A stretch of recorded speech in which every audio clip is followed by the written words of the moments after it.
what you call that, degree yang boleh pergi ke sana sini. You know, so you can be in a human relation, you can be executive at an oil gas company, you can do later you can do human resource for example. So it's not, you know, it's not an issue lah. Okay, thank you, madam. Saya tengok sekejap berapa orang. So nanti Janani bantu saya kalau ada yang tertekan mikrofon ya. Selalunya kalau terdengar mikrofon orang lain terbuka tu dia bagi gangguan sikit lah. Alright, madam. Takut nanti saya tengah ada idea tu lupa nak cakap apa. Madam, kita start 9:05, okay? Can. We'll wait a bit more. Yeah. Some of us in Sarawak, you know, at the moment I'm in Kuching, Sarawak, so a lot of the connection is kind of difficult. Ini tengah hujan sebenarnya di Sarawak. Oh. Di Kuching tengah hujan lebat.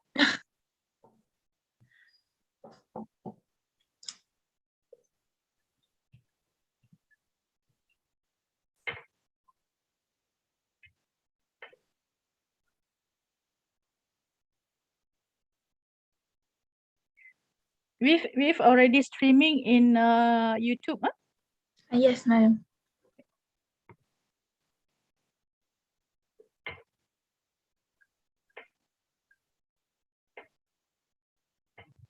Okay, Assalamualaikum warahmatullahi wabarakatuh, and a very good morning to all who joined our today's online talk based on mental health. Okay, welcome everyone. So while we're waiting for other participants to join this Zoom meeting session, just make yourself comfortable, sit back, relax, and do turn off your microphone, and you may open your camera if you want to, all right? So we'll just wait a little bit more time. Maybe we'll start around 9:05. All right.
Okay, so I think we should start today's online talk session, okay? Is everyone ready? Inshallah, I hope everyone is ready. Okay, so, all right, may I begin today's program? Wait, sorry for the disturbance.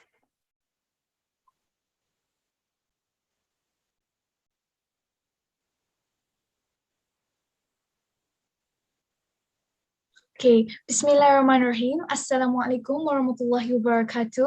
And a very good morning to our speaker of the day, Professor Dr. Siti Rauza Ghazali, a clinical psychologist of UNIMAS, Madam Asniza Mamat, Senior Psychology Officer of CFS IIUM, fellow PS members, and to all CFS IIUM students here, may I welcome you all again. So today, brothers and sisters, to get blessing from Allah subhanahu wa ta'ala, let us all begin our morning talk with the Kitab Al-Fatiha.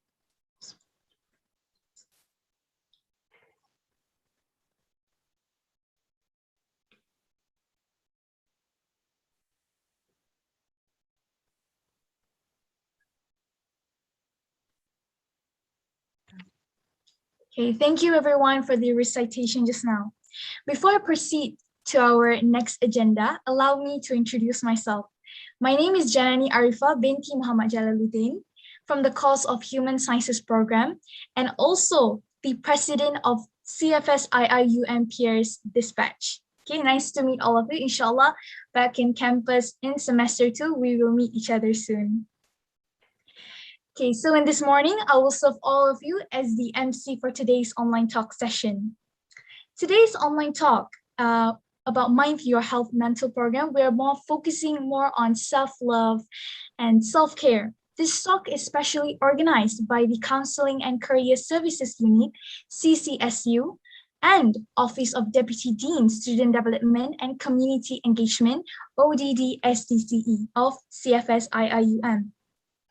So our program today is organized to help all of us out here on how to practice self-love, self-care, and also to stay focused while maintaining the level of motivation within ourselves. So please take note, everyone. Today there will be 2 slots, okay? So for the first session, we'll be starting on now and we'll end inshallah at 10:30 a.m. And then we have a break, and then inshallah we'll continue back on the second session at 11 a.m. and we'll end it at 12 p.m. And if you have any question throughout the program, do post it in the chat box below, or even in your live in YouTube right now, do post it. Inshallah, I will pass down your questions to Professor Dr. Siti Rauza Ghazali. All right? So before the last topic, before I pass this floor to our prof today, let me just share with you all a little background about our speaker of the day, all right? So Professor Dr. Siti Rauza Ghazali is a professor of clinical psychology at University Malaysia Sarawak UNIMAS, where she has served as the Senior Director of the Student Development Center since 2015. She is practicing clinician with 20 years of experience, including more than 10 years providing employee assistance program in the oil and gas industry. As an academic in the Faculty of Medicine and Health Sciences, Dr. Siti carries out an active research agenda for the focusing on trauma and the development of clinically valid psychological instruments for the Malaysian population. She possessed a PhD in Clinical Psychology, Ohio, Master of Science in Clinical Psychology, Michigan, and General Psychology degree in IIUM, Malaysia. Without further ado, I think I've been talking too much. Let's just spark our program by inviting our speaker of the day, Professor Dr. Siti Rauza Ghazali. The honor is yours. Thank you. Okay, Assalamualaikum warahmatullahi wabarakatuh. Salam sejahtera and very good morning to our brothers and sisters. Alhamdulillah. Thank you so much, Janani, for the introduction. And I would like to take the opportunity to say thank you to Puan Asniza Mamat, a good friend of mine when we were in UIA. We are very close friends, Alhamdulillah, and she took the opportunity to invite me to be with you guys today. You're going to be with me for like 3 hours and a half, Janani. So we might be finished around 12:30, Janani, not 12, because we're going to take a break around half an hour. Like you have seen in the introduction, is that I have a American background in terms of my education. So take it easy. You want to drink, you don't want to open the camera, or you want to open it, be my guest, just as long as you are happy and comfortable. Okay. Today, what we're going to do is that there are a few things that we will cover, and I have checked some of your program previously, and let me upload first my my slides. Okay. Can you see my slide, Janani? Cannot, madam. I can only see the library showing the folders. Hold on. All right. Okay. Normally we have to open it first. Let me try to upload it again. Okay. I get used to use, normally we use the Microsoft Teams, you know. Hang on 1 second. Let me check. Okay. Yeah.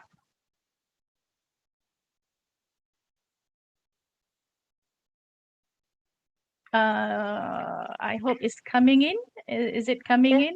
Yes, madam. It's there already. Yes, Prof. It's already. Yeah. Okay, good. Where is my screen? Okay, hold on.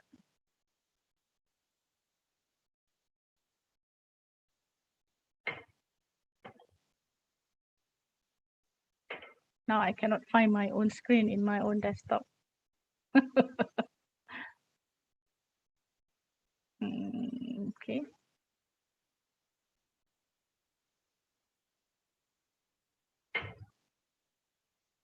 Oh, I have stopped my sharing. Hold on 1 second. Okay.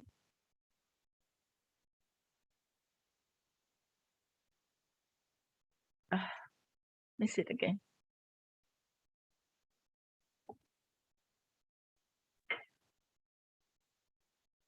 Okay, where is it? Okay, this one. I cannot make it. Janani, you lose it, right? Yes, madam. Do you see my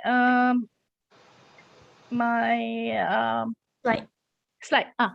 Cannot, madam. It's just the folders again. The folders again. Yeah, in the library one, the documents. Okay, hold on. All right.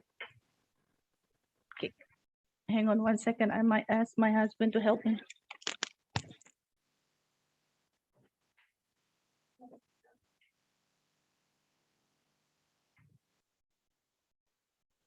Yeah.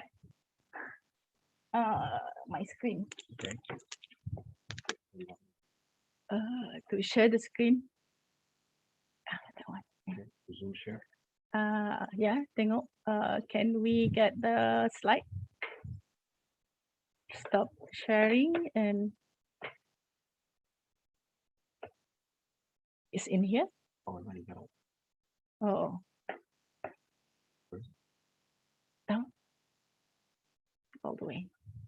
Yeah, that's one.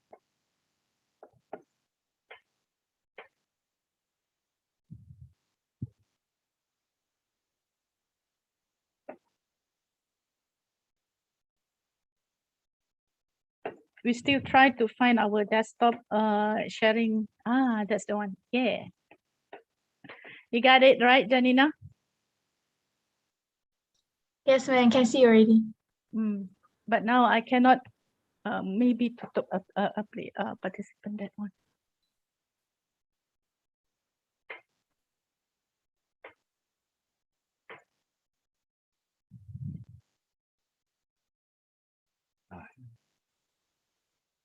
Yeah, there you go.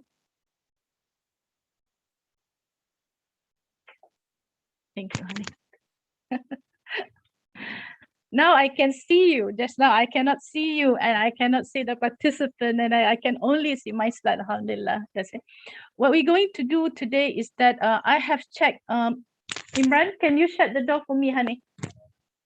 I have checked what you've been doing with Dr. Asif and also with some of your program before. And Dr. Hasif, I understand that he's been talking about a lot of issues related to mental illness and mental disorders and also stress and things like that. Okay, so I think I just, since the clinical psychology is one of my major area, so I just want to cover it a little bit, since I have certain few session, sharing session with some of my students. Last year we covered around 4,000 students to talk about mental health issues in general, especially when we started the pandemic. So we're gonna talk a little bit about myself. I asked Janani just now what you wanna be, what you try to be specialized, and so I talk a little bit how I used to think twice whether I want to do sociology or psychology. and for my area of specialty when we go to the main campus. So gonna talk a little bit about it, and maybe some of you who like to be a psychologist, you can see what's going on in terms of Kerjaya career and what exactly we do. I'm gonna share with you in a moment. And later we're going to talk about life challenges and self-awareness. It's very important for you guys to create some kind of self-awareness. When you aware in public health knowledge, we say that when you have knowledge, when you have awareness, you know what to do in terms of managing your stress, in terms of helping yourself in daily life, So we're going to cover just a very brief things related to depression, anxiety, psychological trauma, stress, other mental health challenges. Puan Asniza was talking to me just now that the fact is that some of the students who come to the university, they bring along, I mean, they already have a certain diagnosis with them.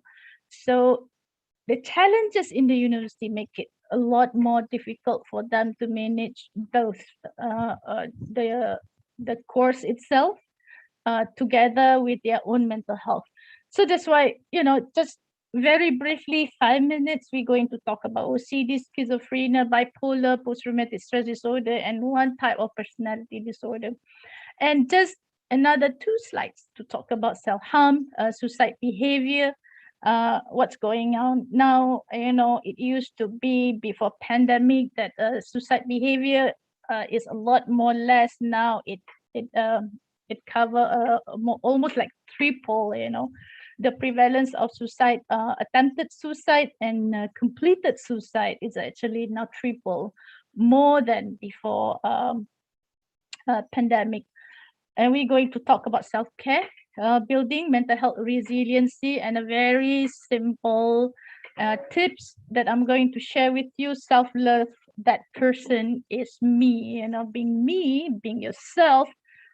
What do you need to have in order to continue appreciate yourself, see yourself somebody is meaningful, see yourself as someone who can serve as Khalifatullah in this earth, and to be to fulfill our purpose, mencari keridhaan Allah in this world, and before we go to hereafter, that is our purpose of in this life. So I'm not sure whether we have international students or not. I might just mix between bahasa Melayu dan juga bahasa Inggeris, and hopefully we try our best to fully conduct it in English. So we're going to have question and answer now. A very brief background myself. I'm an academician, administrator, and also researcher. I've joined UNIMAS in 1995. I graduated in 1995, but one semester earlier than my batch.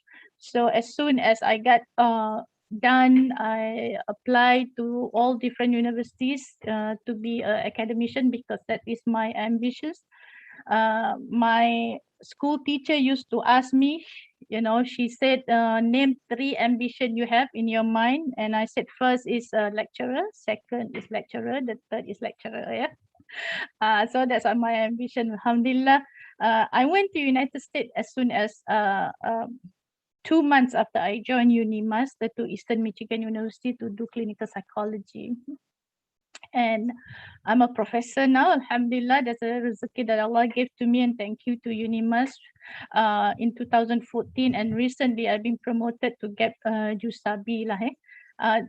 Being an administrator previously, I've been involved with a lot of employers, industries, and try to do some kind of program with the student. Janani kata dia peers counselor. I used to join peers counselor.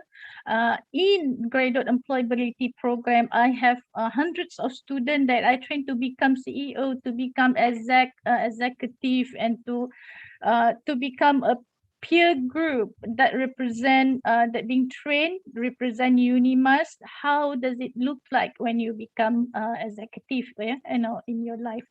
So I've organized some kind of career exhibition, and being an administrator, I heavily involved in students. So my students come from very different background. I am from Faculty of Medicine. I teach students for psychiatric posting, but since I've been a director and also dean for student development, and my students come from different backgrounds. Some of them is engineers, some of them is from a Faculty of Economy, and some of them science program. I'm heavily involved with alumni. I've been in touch with my UNIMAS alumni and asked them what's going on in your career. Can you share your experience, with us? That's what I come to know, that I've met alumni IIUM who is a major in sociology and anthropology, and now he is the manager at one of the OPU, Petronas OPU. And I've done some research in with our colleagues in Northern Ireland, in Denmark, in United States. So sometimes they came to visit us. We conducted some kind of program related to children's mental health. And sometimes we had to promote UNIMAS in social media and also in other media. So I've been appeared in Wanita Hari Ini, TV3, and this is the program that I organized when the attendance of the student who come to look for job, about 25,000 people who came to UNIMAS to look for job. This is my team, talent recruitment and career exhibition, the peers that I been trained, to get familiar with the industry. And now, so I'm a consultant, clinical psychologist consultant for Sarawak General Hospital until 2010. Also Petronas Methanol in 2007, worked with Petronas Cari Gali in 2008, Petronas MLNG until last year, and PLSB, Petronas PLSB until today. And now I've been serving Petronas Sdn Bhd through Naluri Sdn Bhd worldwidely. I just recently got a Sarawak Petros also, Alhamdulillah, and I will be helping them. I like to do mental health promotion. One of the area that we always talk about, it is clinical psychology. We deal with not only dealing with mental disorder, but also mental health. Mental health, how you stay happy, So we do a lot of this, and I went to the plan and then talk about what's going on. That is basically my my background. I'm married with 7 children, alhamdulillah. Now, this is life challenges, self-awareness among mental health. We just very briefly, guys, just to talk about mental health situation in the university among university students. I used to take care of 15,000 students in terms of their. We do a lot of mental health promotion. In fact, mental health knowledge, just understanding of mental health become one of compulsory courses, in UNIMAS, because we know that it's very important when you come to UNIMAS year 1, semester 1, we're going to talk about everything in a few hours about mental health issues, and how to cope with it. So if you look at depression, a lot of people think that depression is something something that we should not talk about, but actually depression is when you've been so strong for so long, and one thing about depression is that feeling depressed is normal. Now, a few weeks back, my son have some kind of social skills training, just a very brief one, half an hour, to identify emotion, in which they talk about, a negative emotion and positive emotion. On the right side is negative emotion, on the left side is positive emotion. What have been listed in negative emotion is that depression, anxiety, sadness, and all these feelings.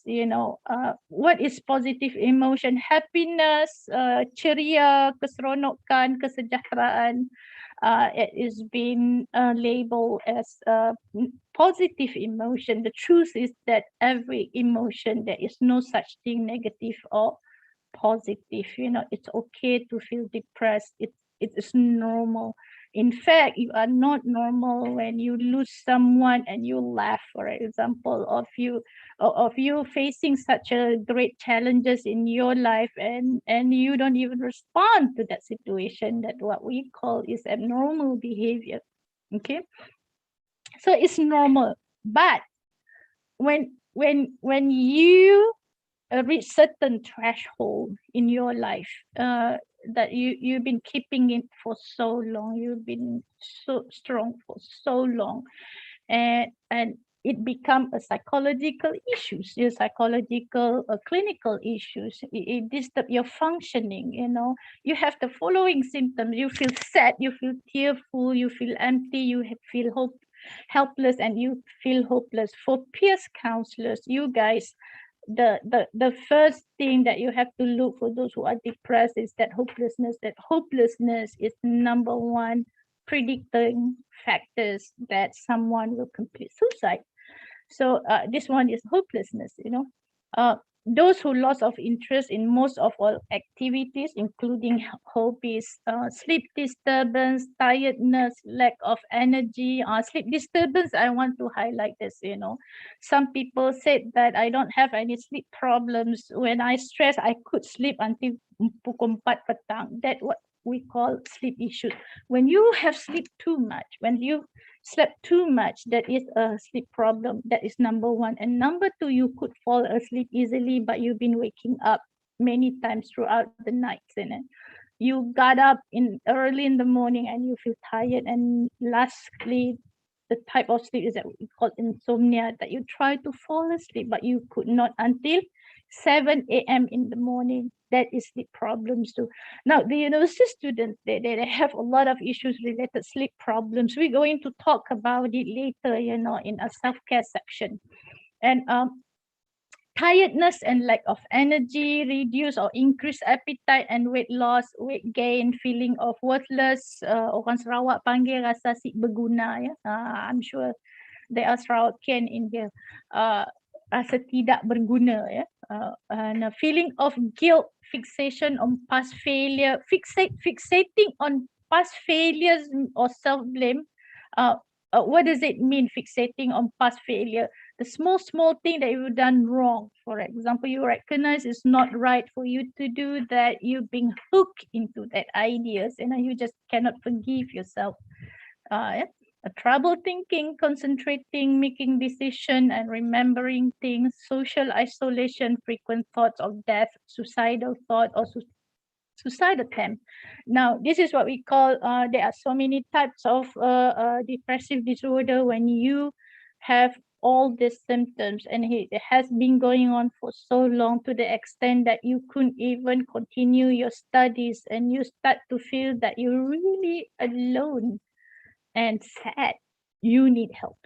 Okay, call up Puan Asniza. We have such a fantastic counselors. The counselors you have at IIU, and most of them are very experienced counselors. Call them. We can refer you to psychiatrists or clinical psychologists, or they can help if this is only symptoms and not yet diagnosis. They definitely can help you to reduce these symptoms. Yeah.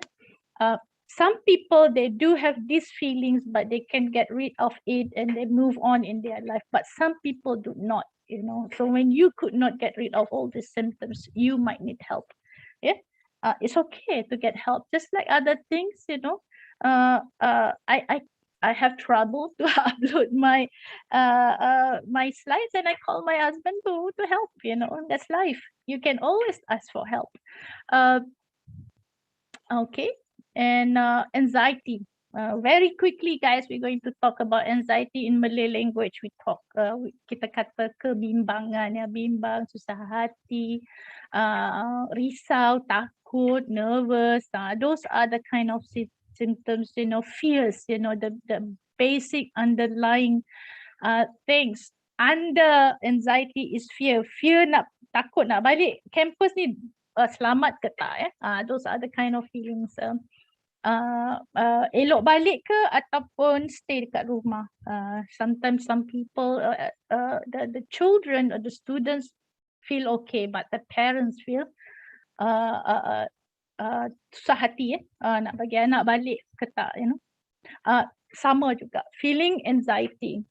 When you see that the numbers in posted by Kementerian Kesihatan Malaysia, it looks like it's so much, 19,000, 23,000 cases, you start to feel worried.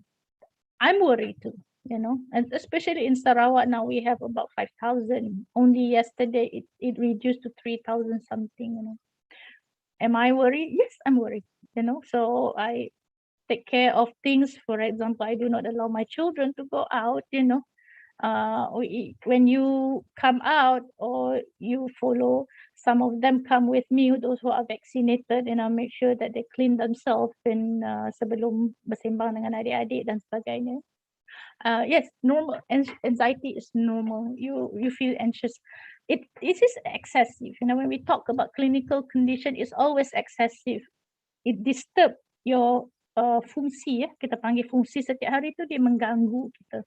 Excessive feeling of anxiety, worry and fear, nervous, restless or being tense, feeling of danger, panic or dread, a rapid heartbeat when you think about certain issues related to balik campus, you feel that dada berdebar-debar. Okay. Increase of heavy sweating, trembling or muscle twitching, weakness and lethargy. Lethargy is type of feeling that you're really, really tired that you could not describe. Penat sangat-sangat lepas bangun tidur pun you rasa penat dan lack of energy, tak ada semangat. Difficulty focusing, both symptoms ada, for depression and anxiety. They do have symptoms of difficulty in focusing and also insomnia ataupun sleep problems. Digestive or GIT problem, and also a strong desire to avoid the thing that trigger your anxiety. When you anxious too much, you know that you cannot finish your assignment. Every time you have lecture, you try to avoid that lecture. Kita rasa macam tak nak berhadapan dengan isu yang trigger kita punya anxiety. Ada di antara pelajar yang kena panic attack. Panic attack is actually a cluster of symptoms that qualify when you have 4 of the following symptoms.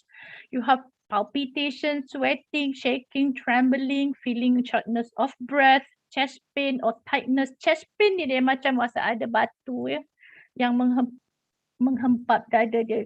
Sensation of choking ni dia rasa macam tercekik. A lot of my patients describe it as you cannot even breathe, dizziness, lightheadedness, feel faint, feeling hot or cold, numbness, tingling sensation, feeling detached from oneself or reality. In the second picture, the patient always described that she could see that she was frozen in the middle of a lot of people and could see that roh dia keluar.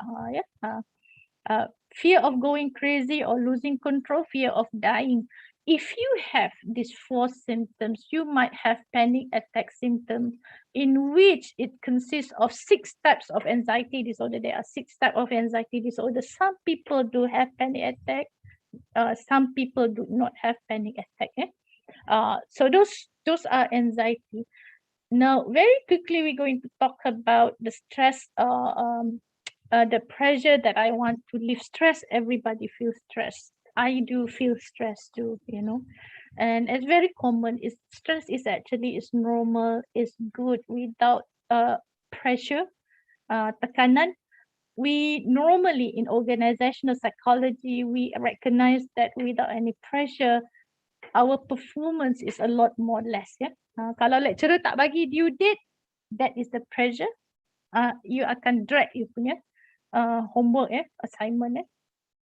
So stress is normal part of life. In psychology, stress kita tengok is a physical, mental or emotional factor that can cause your bodily or mental tension or pressure. Now, a lot of people do not understand that actually ramai yang ingat stress ni hanya emotional dengan mental sahaja. Tak. Kalau kita you nak siapkan assignment, saya nampaklah tengok anak-anak saya kadang tu student saya pun they do not sleep for like 2-3 weeks to finish certain assignment. And they said actually kita orang okay je, tidur bila-bila pun okay, you know. Kami okay je prof, tak dapat tidur 3 jam pun okay asalkan kerja siap. Ini kita panggil physical stress, ya. Badan kita tak berehat walaupun kita seronok buat assignment, walaupun kita enjoy bersembang dengan kawan-kawan. Sama juga when you watch Netflix, you know, cerita Korea ke cerita apalah, tak kira lah ya. You bersambung sampai pukul 2, pukul 3. Alamak, episod 3 mati ke tak hero ni, sambung episod 4. Tengok alamak, what's going on, sambung sampai you fall asleep pukul 5. Ini kita panggil physical stress. Your body do not get a rest. It can cause you stress as well. Yeah. So now one component of stress, a lot of people define stress in different ways. You know, one good definition of stress is that when you perceive that you cannot adequately cope. Perceive ni maksudnya perception. Benda tu tak jadi lagi. You nampak next week next week ada 4 assignment due date, due. You tak buat lagi. Assignment tu sebenarnya ada 2 helai aja yang lecturer minta, but if you start to perceive it as a very negative, I cannot cope, it can cause you stress. One thing about perceptions is you're merely perception, you have not tried yet. The demand you feel and you think that you cannot cope, you have not tried yet. This is, we call it perception. So it becomes threat to well-being, for your future, your academic success, your parents' hope, your scholarship. What does it mean? When you have stress, when you have pressure, fikiran kita, human brain is very fantastic, guy. If you think that computer can process a lot of information, human brain process a lot more than computer. Cognitive psychologist did say one day, you know, you cannot even cope with what you think. Dalam masa seminit je kita punya fikiran semua keluar. Dia sama juga. Bila dia ada threat to your well-being yang you tak siap ni, sebenarnya 3 assignment sahaja. You feel like, you know, oh my God, you know, my I'm going to have a bad result. As a result of a bad result, you know, my scholarship will be, you know, threatening. You know, maybe I cannot get scholarship, or my PTPTN, you know, what's gonna, fikiran kita melayang jauh. That's what does it mean when you have perceptions and your reaction to it is bad, and then you perceive that you cannot cope between those things, between your assignments and the time that you have, you become stressed. You know, so we do have. I give you some tips. Do not perceive yet. Do not react to it yet. Coba dulu. Kita selalu pujuk student kita kalau ada masalah. Cuba juga. It can lead, you know, the thing is about pressure, about stress, it can lead to distortion. You know, dia akan menyebabkan kita rasa tekanan tu terlampau berat, terlampau teruk, and it can affect you physically and mentally. Now, psychological stress can lead to psychological distortion, life challenges in campus, academic challenges, online classes, difficulty to understand courses, financial constraint, relationship issues, mental illness, and physical health. All these are stress that can lead to mental health issues. Now, I've been talking about this a lot with some of my students. You know, stress is healthy, but it become unhealthy when it's prolonged, when it's repeated, when it's repressed, when it is poorly managed, when it's a trauma that you don't want to talk about, you don't want to get treatment about it, negatively perceived and negatively reacted, So what does it mean when bila kita kelang kabut cuba menyelesaikan sesuatu masalah dan we do not manage it, it become worse. Ataupun masalah yang sama, you have certain issues related to your family affair that you do not address it. It become a lot of unhealthy stress. You have some kind of psychological trauma when you were young, and this has become an issues and you just repressed it. You don't want to talk about it. You avoid talking about it, and it become also issues, things that can make your mental health issues worsening. Your stress become a lot more worse. So this is the issues. Dan ni kena, nanti kalau saya terlepas kena ingatkan saya kalau bercakap tak boleh nak berhenti. One thing when people ask, those who are very stressful, normally this is a very normal response. Excessive and prolonged stress can lead to mental illness. People ask, how are you doing? And you said, fine, I'm okay. And you put a smile on your face. But at the end there, you see that you are broken, you feel useless, you feel alone, you feel clueless, you feel confused, you feel betrayed, you feel fragile on the verge of tears, and you feel rejected, you feel crushed. I feel like I'm going to just fall apart at any moment, empty, defeated, and never good enough. What does it mean? Sometimes when you feel those feelings, you really have to share, with someone.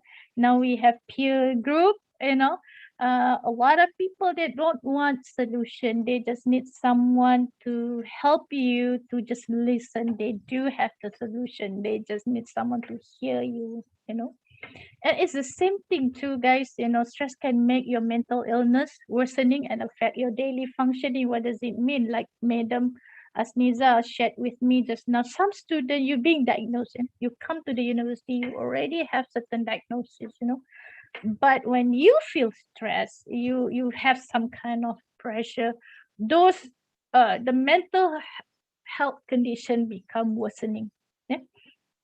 Contohnya, if you have obsessive compulsive disorder, now the term OCD has been used widely as someone who's perfect. And someone who like to use it, saya ni, aku ni OCD, something like elegant about it. But let me tell you, don't. It's wrongly used, It's nothing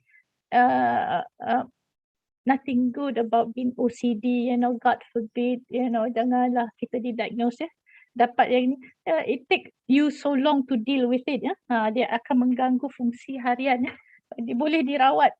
Ataupun bipolar is a mental health condition in a type of mental disorder, and you have extreme mood swing.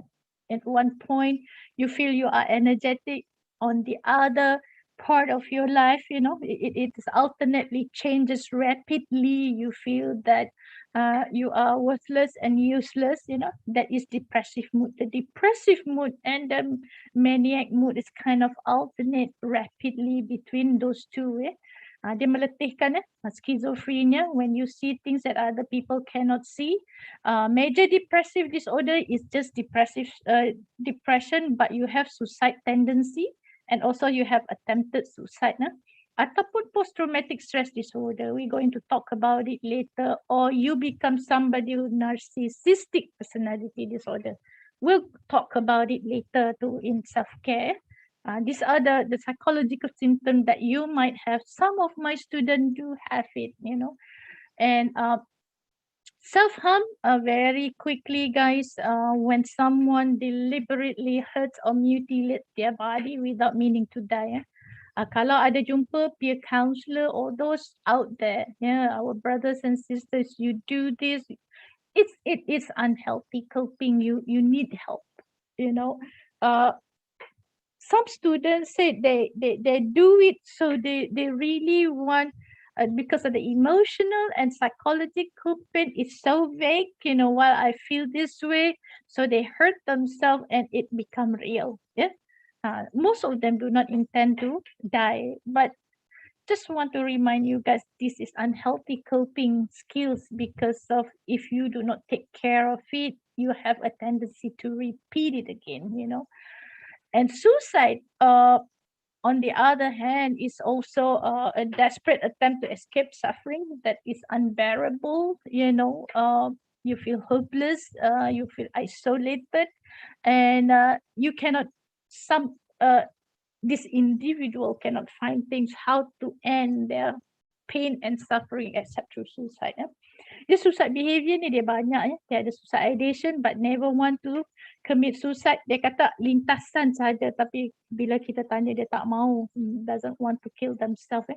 Suicide ideation and intent to commit suicide when have opportunities and have attempted suicide but never successful or reach to but they have risk to try again is high. This is suicide behavior. Now, kenapa orang rasa depressed? Ada yang ini saya bagi clump sekali lah ya. Depression, anxiety, and stress ni the adjustment issues. Being away from family, now you are with your family, most of you are at home. When UIA call you back to come back to Kuantan or Gambang, to be with them, so you can have face-to-face issues. Some of you will experience this adjustment issues, makanan tak sedap kat rumah sedap ya, ataupun you are thinking about what you used to eat, but now you being away, you cannot have what you used to have. Academic adjustment, major shift from high school to the university. Now, when you are in high school, you boleh main-main January, February, March, April, and May.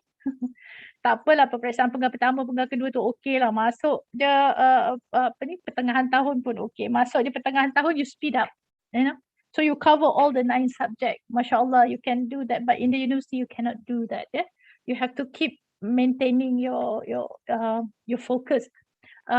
Stress, stress, academic stress, personal stress. You study 6 subjects for months with all quizzes, with 6 midterms, 6 individual assignments, 6 group assignments, 6 final exam, and 6 individual and group presentation.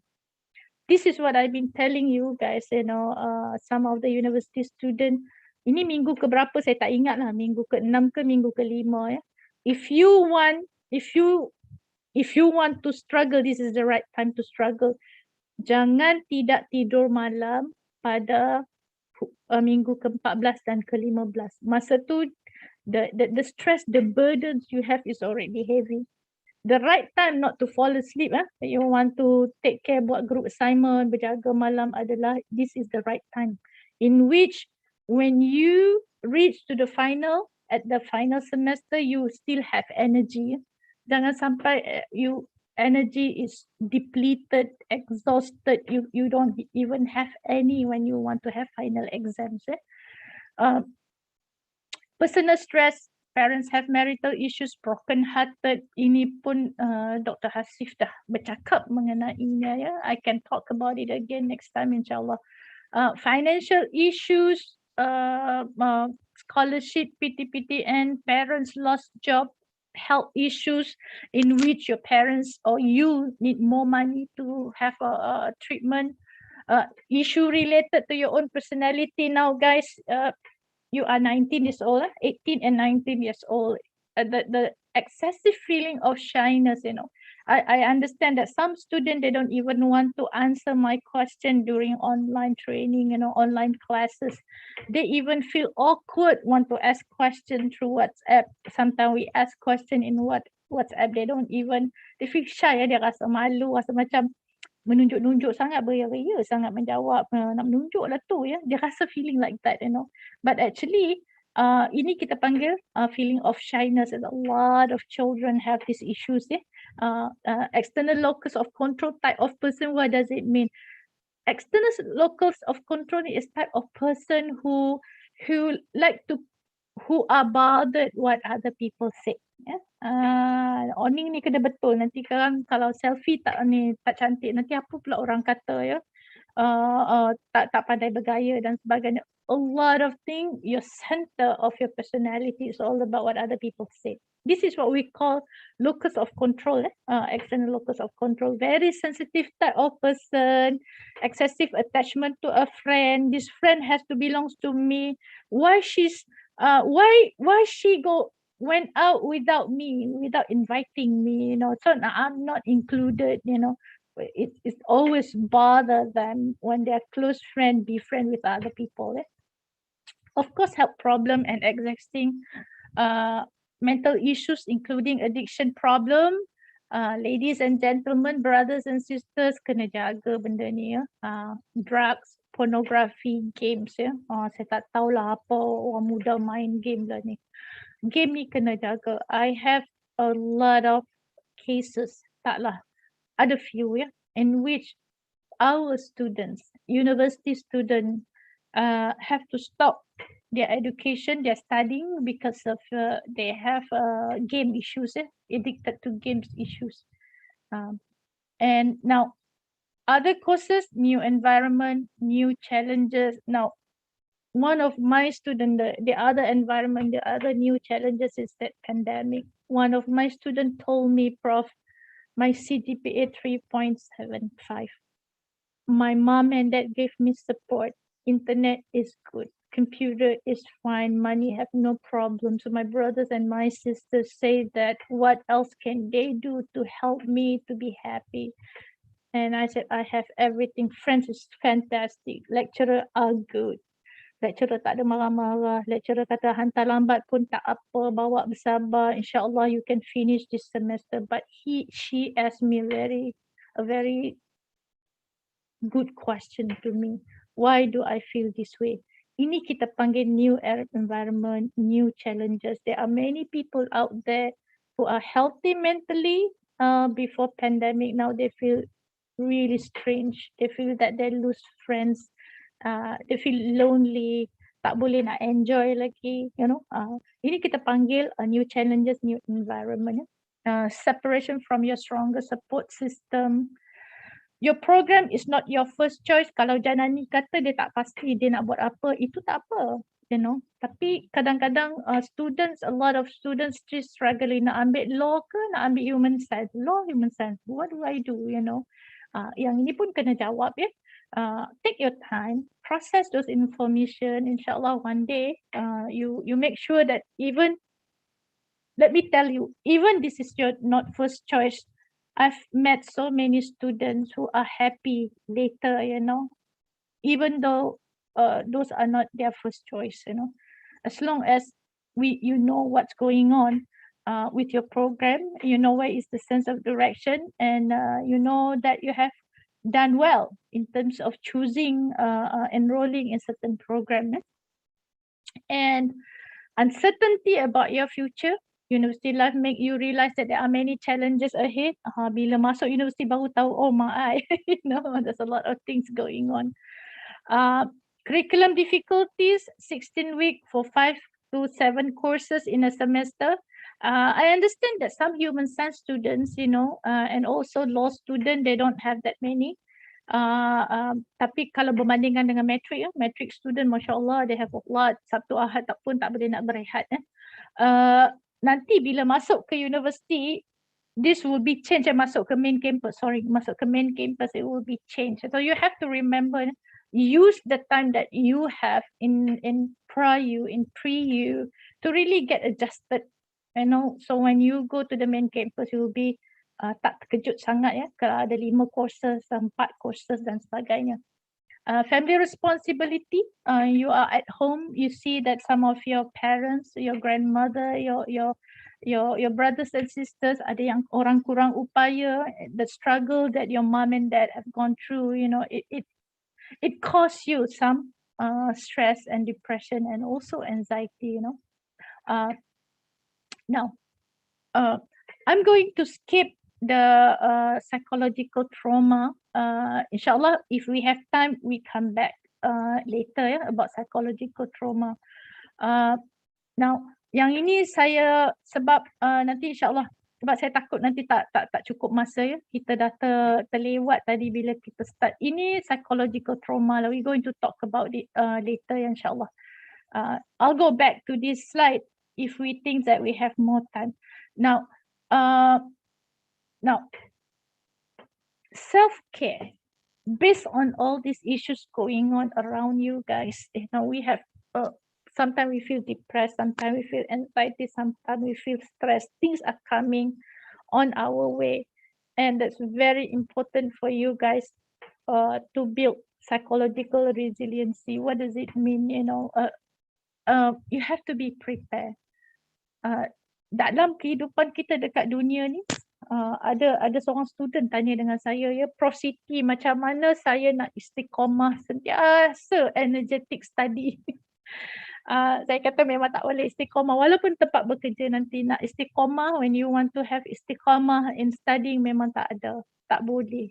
It's not realistic, sometimes ups and downs is normal. Sometimes kita rasa malas, but you have to be resilient to face all those challenges. When you down, what are the things that you need to be done? Psychological resiliency and self-care is something that interrelated, and you cannot separate them. It's basically how well you can deal with and bounce back from difficulty of life. You cannot control certain thing in our life. We cannot control. We cannot control that some of our family will be infected by COVID-19. Kita tak boleh nak control sangat walaupun kita jaga SOP. You never know. So you need to become resilient, that in such a way that you become someone who's positive outlook and cope with stress. You will be able to cope with your stress effectively, and when you want to build psychological resiliency, there's one thing that you have to do is you have to change your behavior. You have to change the way you think. When you used to have certain behavior is unhealthy, you have to change that, guys. When you used to have negative thinkings and have a very low about yourself, and you have to think as well those things. Now remaja suka sebut satu term dia orang panggil apa, positive toxicity. Ini maksudnya semua nak positif saja. Be strong, tak boleh juga. Nanti we talk about it. And also actions that eventually promote personal well-being and mental health. Now, there are three components. When you study psychology, there are three components very important in our life. Action ataupun behavior, the way you think, the way you feel, these three things, it is interconnected. If you cannot change your behavior, or you cannot change your thinking, maybe you can change your just behavior, just do it, kata Nike. Just do it. If you cannot change your behavior, maybe you can tackle the way pujuk hati, the way you feel. If you cannot change your feelings, you might change the thinking. How people change thinking with knowledge, with reading, mixing, exchanging opinion, asking around, get professional help. It changed the way you think, So those are the three things. Some people, they change their behavior and thinking and feeling together at the same time. Some people just try to change action sahaja. Indirectly, it will change your feelings and thinking. Kata contohnya, you buy a volunteerism, you never know what's going on in somebody else's life, and when you go and do the volunteerism, the way you think, the way you feel about certain thing, about the people who have poverty, for example, a lot of people think that people who are in poverty is actually orang yang tak malas, tak mau berusaha, dia tak pandai nak menjaga kewangan dan sebagainya. When you go into that particular group, then you understand how they struggle. Your thinking change, your feeling change. So those how we build psychological resiliency. Now, people can develop the ability to withstand, adapt, and recover from stress and life adversity. We go through circumstances in our life. When you resilient, you care about yourself, that alone automatically will make you someone a lot more stronger than before. Yeah? And research has shown that while some people seem to come by resilience naturally, this behavior can also be low. What does it mean? Memang ada setengah orang yang Allah jadikan dia orang yang sangat bersabar, orang yang sangat resilient, orang yang sangat pada positive outlook. But having said that, those who do not, those who did not, you could develop that day by day. Ya, sikit-sikit ya. Saya bagi contoh. Orang yang pemarah, dia boleh jadi sabar. Dia boleh develop some kind of resiliency and become patient. When you see psychologists, normally we do not ask you to change abruptly. Kalau patient saya yang sangat pemarah, saya kata hari ini dan selepas hari ini belajar memandu di sebelah kiri. Orang yang pemarah ni dia suka memandu sebelah lane kanan, dia suka tekan minyak. Dia baran dekat jalan ya. Selalunya kita panggil tendency. So ambil that component and belajar driving sebelah kiri. Bila ada orang keluar daripada lorong, berhenti bagi dia laluan. Itu saja. Ini kita panggil certain behavioral component, you can take one day at a time to change it and become who you are, a lot more better person in terms of your resiliency. Okay. Now, what do we do? One thing, find a purpose of life. Self-care. Kalau dalam dunia ni ada orang tak boleh langsung nak menjawab apakah matlamat kita di dunia ni. Masya Allah. Ini soalan yang sangat besar. Dia tak tahu apa pun purpose. They don't even know purpose of life, You have to find that. Write it down, I have a 15-year-old teenager with multiple history of attempted suicide. In my therapy, I told her, tell me one thing before we end this session. Tell me a very simple thing that you want to do in this life. She said she want to be a chef.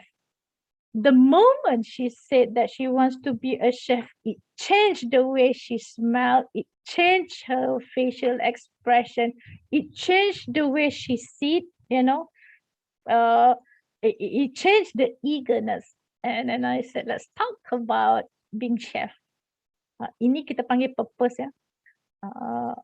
A lot of people do not have purpose in life. It's entirely up to you. It has to be, it doesn't mean it has to be in a religious basis, And a final year student who has to repeat his exam pun sama ya. I have normally in medical school for final professional exam dia jarang lah 100% lulus. Selalunya mesti ada lah 5-6 orang student daripada 70 orang yang akan kena repeat, Normally in medical school, especially yang saya faham lah dekat Unimas, I'm not sure in other medical school, when they finish their final professional exam, we hold meeting, and we will gather the students dekat hall, and we're gonna call their name one by one with a doctor, Dr. Siti Rauda Ghazali. What does it mean that they passed their final exam? Some students, their name being skipped, kan alphabetical order being skipped, and they know that they fail in their exam. Some of them terjelepuk, tak boleh bangun ya. Dia rasa sedih, sangat pilu sangat ya. One of my students was like that, and I said, what do you want to be? I didn't even ask, what is your planning nak balik rumah ke tak, Hey, I said, when you finish your medical degree, what do you want to be specialized, I just add that very particular question, and she said, dia kata saya nak ambil psychiatry lah, Prof. Masya Allah, as soon as they sebut dia nak specialize in psychiatry, the entire thing are different, Guys, you do have to have purpose in life. Purpose, in terms of your education, in terms of your outlook. Trust in your abilities. Now, the biggest challenges, in building psychological resiliency when you want to care about yourself is that a lot of teenagers, you are not alone. Yeah? They do not trust in their abilities. Benda ni common. Tapi if you actually from a distance, I could see that my students, my children, my niece, my nephew, they have so many talents. If you cannot see that talents, you have to find someone who can give you talents. Normally, I would strongly suggest to see a professional, your lecturers, for example. Counselors pun okay. And kita tak sebut banyak talents.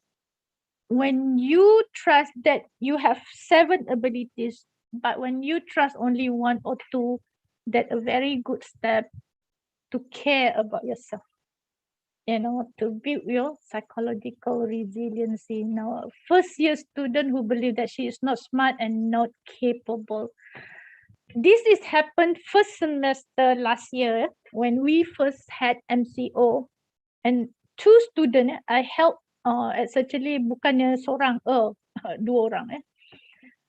So they engineering student, they said, Prof, kami nak jumpa Prof online sebabnya kami tak boleh nak cope dah dalam engineering program. So we talk about it and I asked, what is your CGPA? Seorang 3.9 CGPA in a Prayu. Yang seorang lagi 3.75. I said, Masya Allah, this is tinggi. But Prof, they said, kami rasa semester ni jatuh 3.5. That's okay. Jatuh 3.5, turun naik is normal. But being 3.9, you do whatever engineering program, saya tak boleh lah sebut ya. Engineering program, you are very capable. You are really good, Kita terpaksa cakap dengan student, bagi masing-masing senyum and try. And then I asked, what is your CGPA? 3.67, when the second semester. So it's not bad at all, a Form 5 student who think that her uncle hates her. Yang ini ada. We have a lot of suicide problems, suicide ideation. Saya panggil, kita ada sesi dengan pelajar tingkatan 5. This is what we call that sometimes when you do not trust in your ability, it can affect how you feel, And she said, I remember her face, she said that no one loved me, no one care about me, even my uncle hates me. And I said that, what did your uncle say to you? My uncle said I should do law school, I don't think I can do law school. And I said, wait a minute. When your uncle think that you should go to law school, meaning that he love you, he believe that you're very capable. You're very capable. And I asked her, do you want to go to law school? And she said, yeah, actually, I want to be a lawyer. And then you will be good at it. Sometimes you get confused about your ability. When you feel depressed, when you feel stressed, you feel that what people said the truth about you is no longer true. You doubt yourself.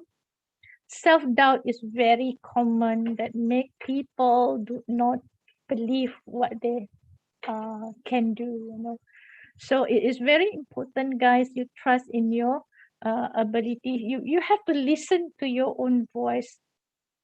Find one single positive word, satu sahaja, tak payah banyak, Write it down and say it out loud, I'm the type of person who can, but, you need to do this, The peer counselor, your peer counselors can help you to go through this process. Establish positive social relationship and communication. Ini yang saya bagi tahu dekat student saya, dekat anak-anak saya. University, what is the purpose of going to the university? Dr. Mazli Malik, kita punya bekas timbalan menteri di Kementerian Pendidikan Malaysia pernah berkata universiti ini adalah tempat kita menuntut ilmu. Dia bukan menuntut ilmu sahaja, guys.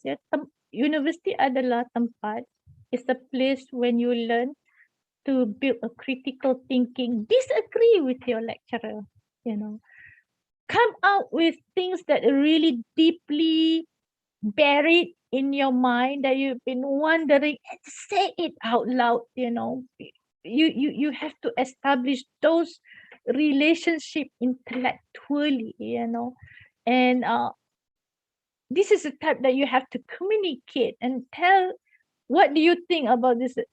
You've been thinking all this while, dengan lecturers, dengan professors, university counselors, and course mates, and a third year engineering student who felt like he was on the edge, dia tak boleh nak buat assignment, tak boleh buat sebagainya, and cannot focus.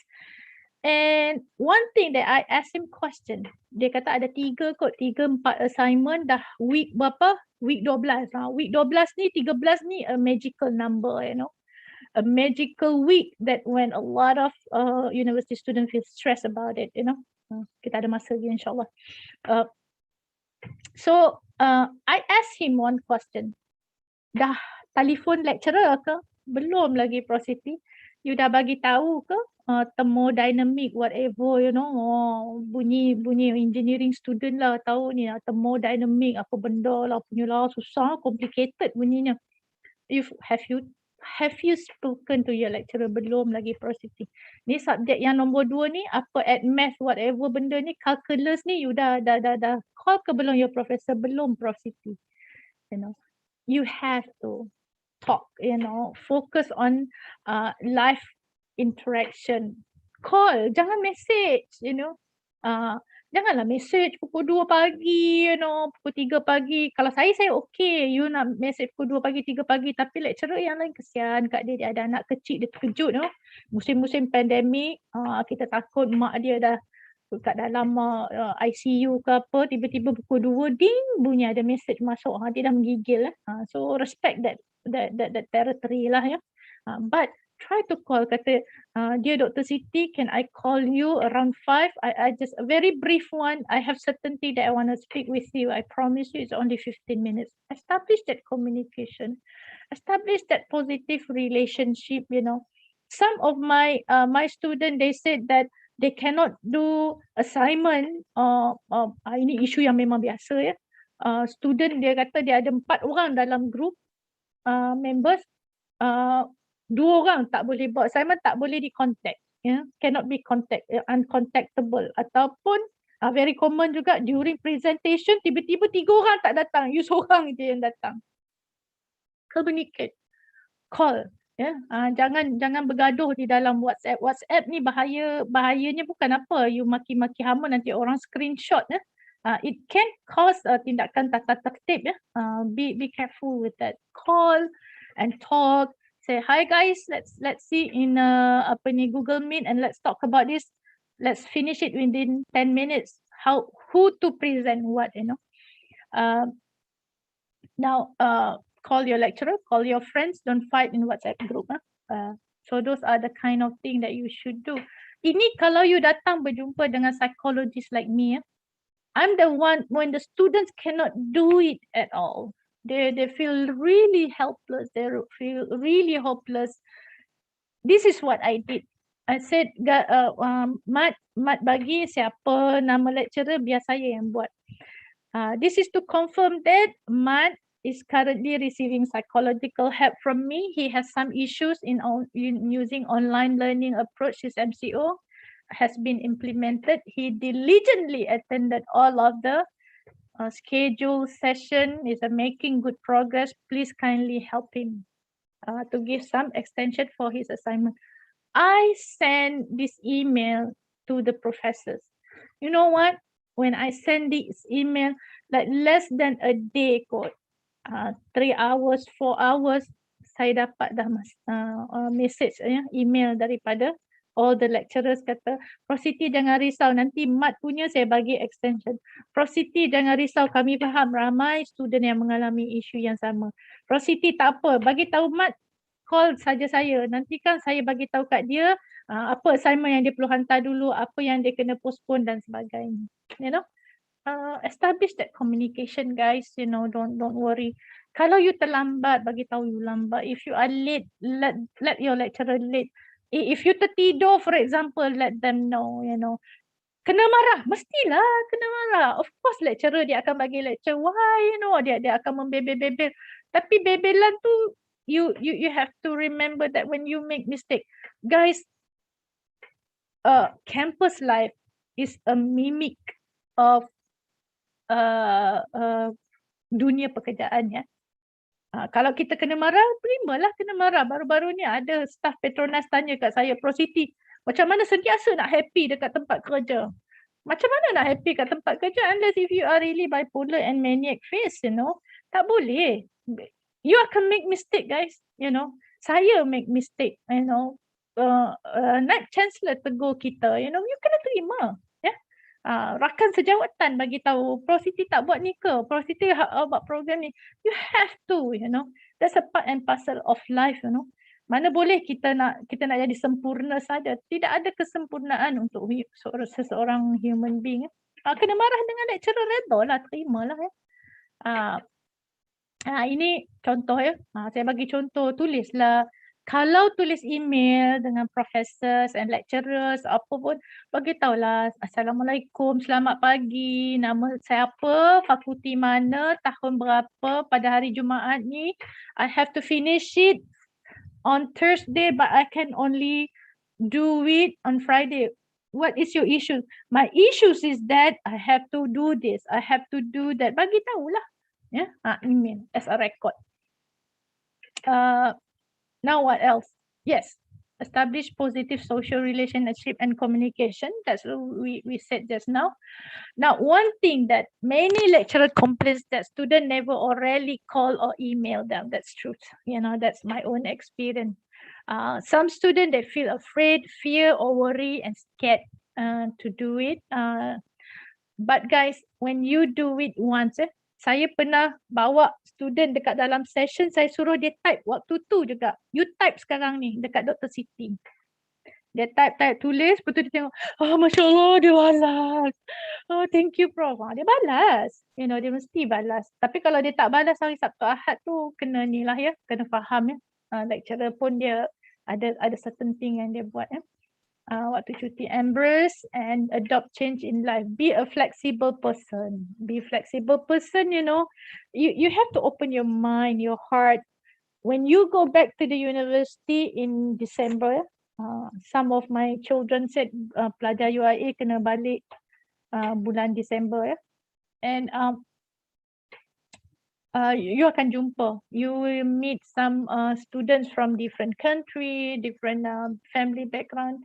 You see that what you used to do, that you things that they do is not similar at all what you've been doing at home. You know, you have to embrace to that particular flexibility. Those who are rigid, perfectionist, and inflexible were found to be psychological unhappy person, prone to stress and have physical and social problems. You know.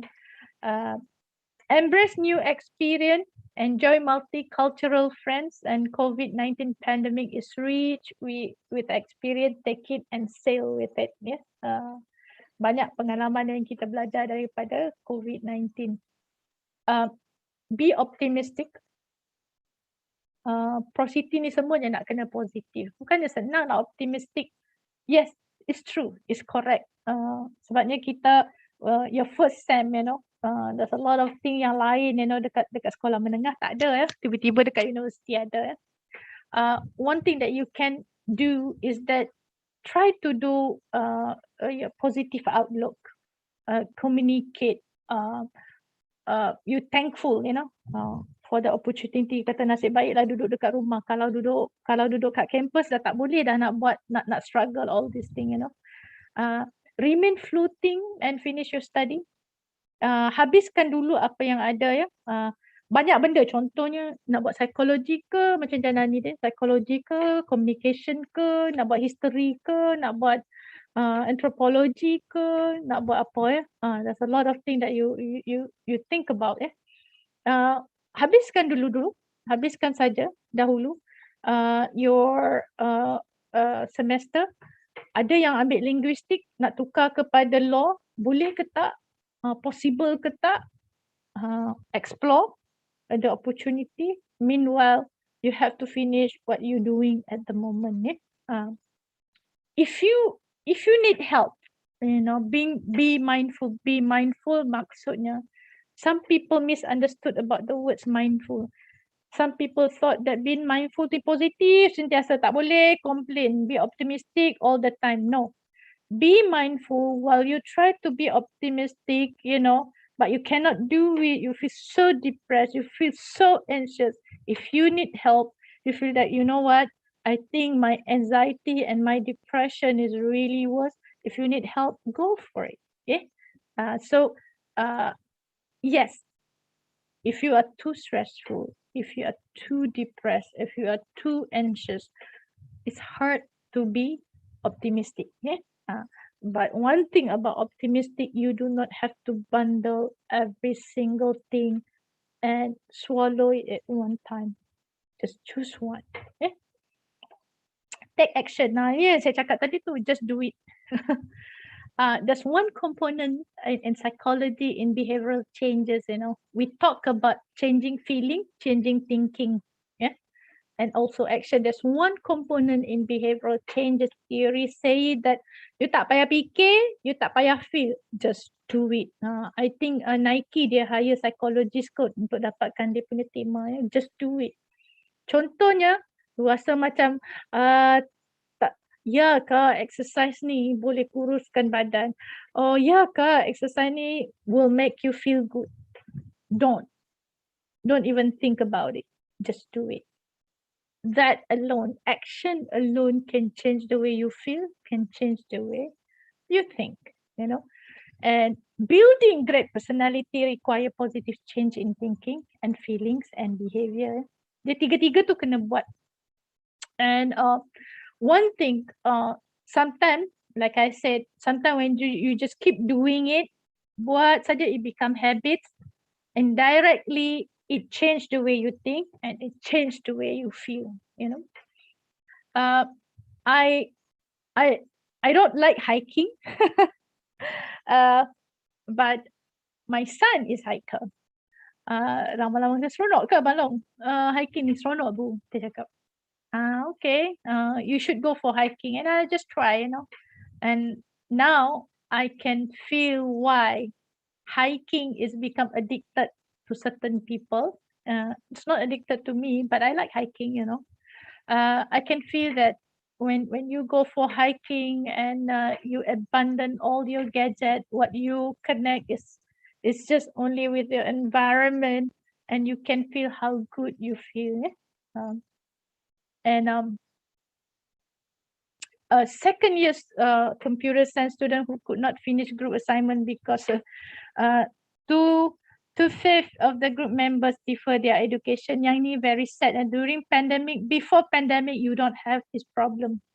During pandemic, my second year student computer science and came to see me. Dia kata, what should I do? Now it used to be it's ada 5 student in one group. Each one of you take one component. Now tinggal 2. What do you need to do? If you keep on saying that, oh my God, what's happened to me? Oh, I cannot do this. It won't help you. Just tell your friend, ambil. And this is what I said to my student, take action. Okay, berapa yang dia dah buat? Yang 3 orang ni, berapa yang dia dah buat? Ada buat langsung ke, tak ada buat langsung ke, apa, face it. And then bagi tahu dengan lecturer. Ni take action take action Bagi tahu lecturer, Prof Siti, Mat, Minah, nanti Emah, defer. Sebab keluarga mereka tak mampu bayar tuition fee. So tinggal 2 orang saja, saya dengan Leman dia tinggal. So yang komponen 1, 2, 3 ni, Prof boleh tak kita reduce saja dia punya content. Discuss, take action. Jangan duduk berangan saja, dah tahu kawan berhenti pengajian, kita meraban seorang-seorang. It doesn't help. bagi tahu dekat kawan yang seorang lagi, so what needs to be done. Can you do it the other portion? I do it one half and you do it the other half. In psychology, in building psychological resiliency, the one is the most important component is to do it, the actions, If you are become idealistic, this is good, this is not good, but you never do it, it doesn't give you benefit in self-care, in building your resiliency. And develop problem solving, find solution, consult authorities, you have to get advice. Kalau contohnya you are overwhelming, it's too overwhelming. I got a lot of cases like this, they cannot do. It used to be some of my students carry 21 jam credit, yang program 3 tahun. I advise them to drop classes. Kalau ada financial issues, call your parents. Kalau parents kata okay, boleh drop classes. Kalau ada extend guys. If you need to extend lah. It doesn't give you it doesn't reduce your quality to be a person when you need a break, So this is problem solving. You see you have too much, you cannot take it anymore and you need extension, you need a break, do it. Ini problem solving, If you keep on carrying, it could damage you for even furthermore, Now, a second year student who feel depressed when his parents decided to divorce, Now, this is another component in among teenagers that I always talk about, during my talk. Guys, there's one thing that you could not change, When we talk about marital conflict among your parents, marriage ni yang you nampak dekat dalam, the things that you see outside of the door of your parents' room is very superficial. Di dalam bilik mereka tu, there's a lot of things that are going on, in terms of communication, in terms of their feeling with each other, There's a lot of things that you have to be aware that your parents are also human beings. Sometimes, guys, they fall in love, they got married. Sometimes throughout their marriage, they found out that they cannot get along with each other. This is what I've been telling my student, bila mak bapak bercerai, you kena terima reality. You cannot force them to stay married, So those are very important components that you have to accept in your life, Yes, true, parents are a symbolic meaning of who you are, that's true. But the more you fight to against the reality, what's happening in your life, the more painful you're going to carry on in your life. And a first year student who has brother that abuse drug, call. Saya kata call AADK, tak boleh simpan, tak adanya jaga maruah keluarga.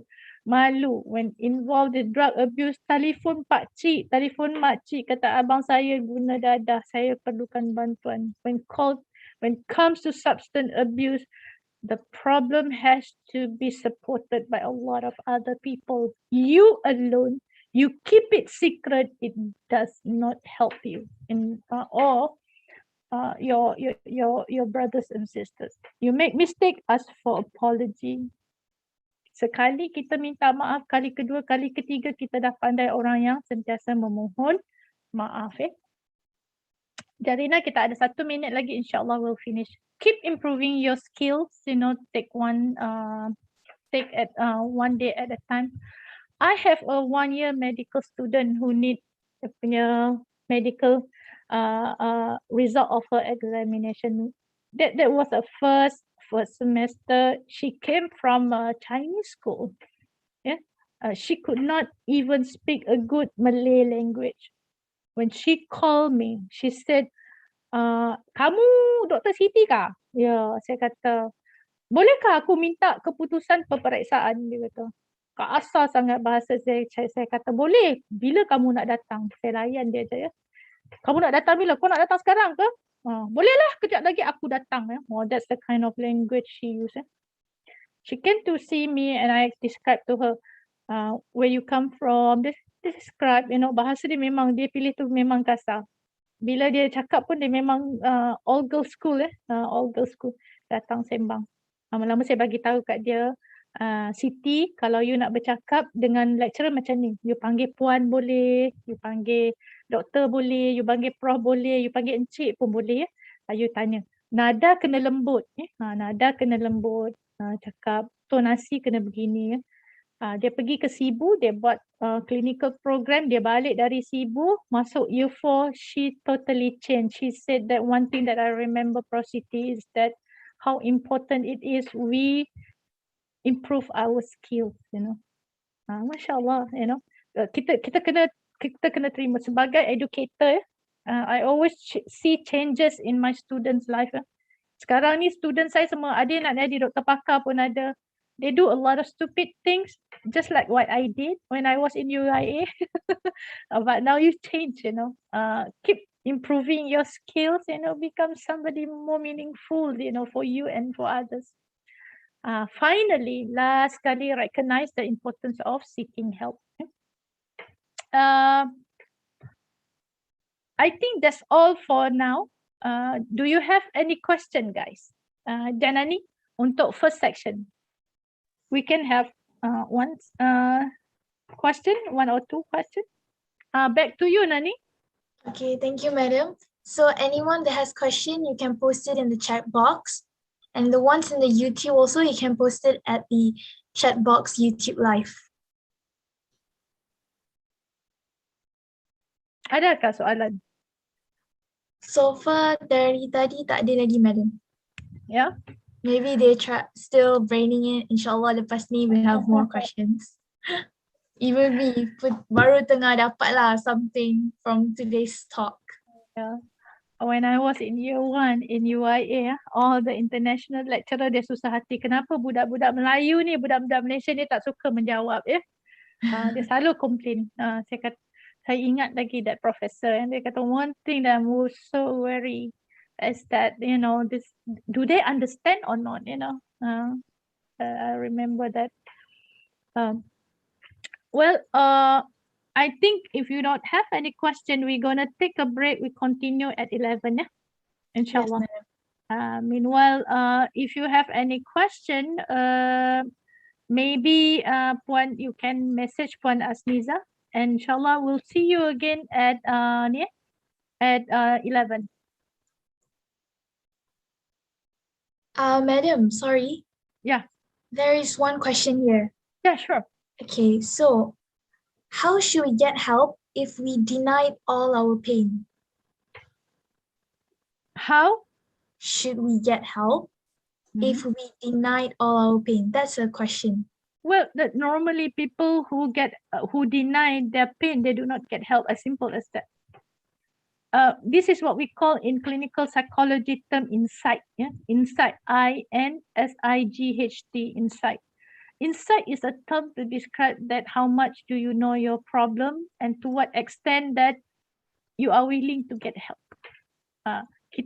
The relationship between insight and recovery or prognosis are very strong.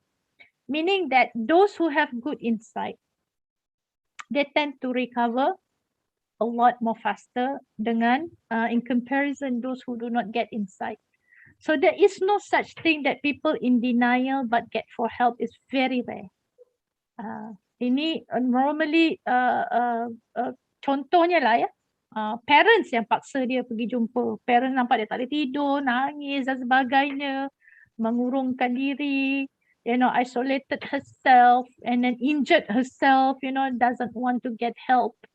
And normally this type of person, you know, when they come to see me, they say, I don't need help. I don't need counseling. I'm okay. And they not respond. There's nothing much that you can do, you know. Normally, it's being a clinical psychologist for me is very hard, you know. And we do certain things. Kalau saya lah, tak apalah. Siti, kalau you tak nak jumpa saya, tak apa. Cumanya, kita cakap satu saja isu untuk 10 minutes. Selalunya dengan teenagers, you know, pelajar-pelajar universiti ni saya tak buat sesi yang panjang, you know. Saya bagi dia kata syarat, well, your mom wants to hear what's going on, you know. Your parents might get upset if you don't talk to me, but let's talk just only one thing. How you feel, apa benda kita pilih satu tajuk, we just talk for 10 minutes. And I give response. Normally, this kind of incident or circumstances, those patient ataupun clients or student, bila dia tahu, they feel the benefit of 10 minutes talking to us, they will continue. Probably tak kita sambung 15 minit lagi, say sure, let's continue. So that's my answer. Those who are in denial normally, typically, it's very rare to get help. Susah sangat. Melainkan kalau dia paksa saja diri dia, saya tak tahulah kenapa saya datang jumpa Prositi, saya datang sebabnya orang kata I need help. Yang itu pun that's good enough normally, Okay. Okay, thank Any you. other question? I think so far, no. Maybe we'll continue back at 11. Maybe then, inshallah, we'll have a Q&A session with you, madam. Sure. I'll see you around 11. Meanwhile, I just Madam. put Sami Yusof. Okay. Thank you, madam. So everyone will meet, inshallah, at 11 p.m. Okay, Yep. you all can have a break. Thank you.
All right, Assalamualaikum. Welcome everyone back to our second slot.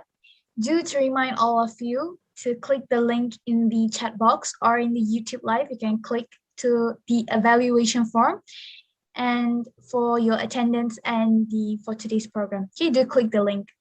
So I will pass back this floor of honor to Professor Dr. Siti Rauza Ghazali to continue the session. Thank you.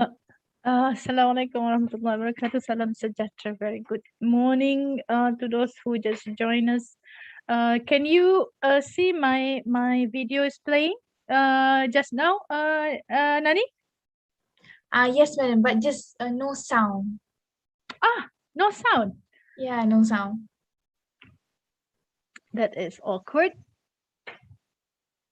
Actually, in my computer is playing and it's good, but it doesn't play on your side, no? The video is rolling. It's just that no any sound can be heard. Okay. If that's the case, probably the way I cut and pasted, because this is the same video I played with Petronas last week. Not sure why, because I think it's part of it. I used to use Microsoft Teams, but this one is Zoom. I'm not that familiar with Zoom. You can hear my voice, and maybe Zoom jaga sikit kot in terms of video and copyright and things like that. You know, what we're going to do, if that's the case, let's just continue our next session, self-love and person. Anybody have any question before we continue?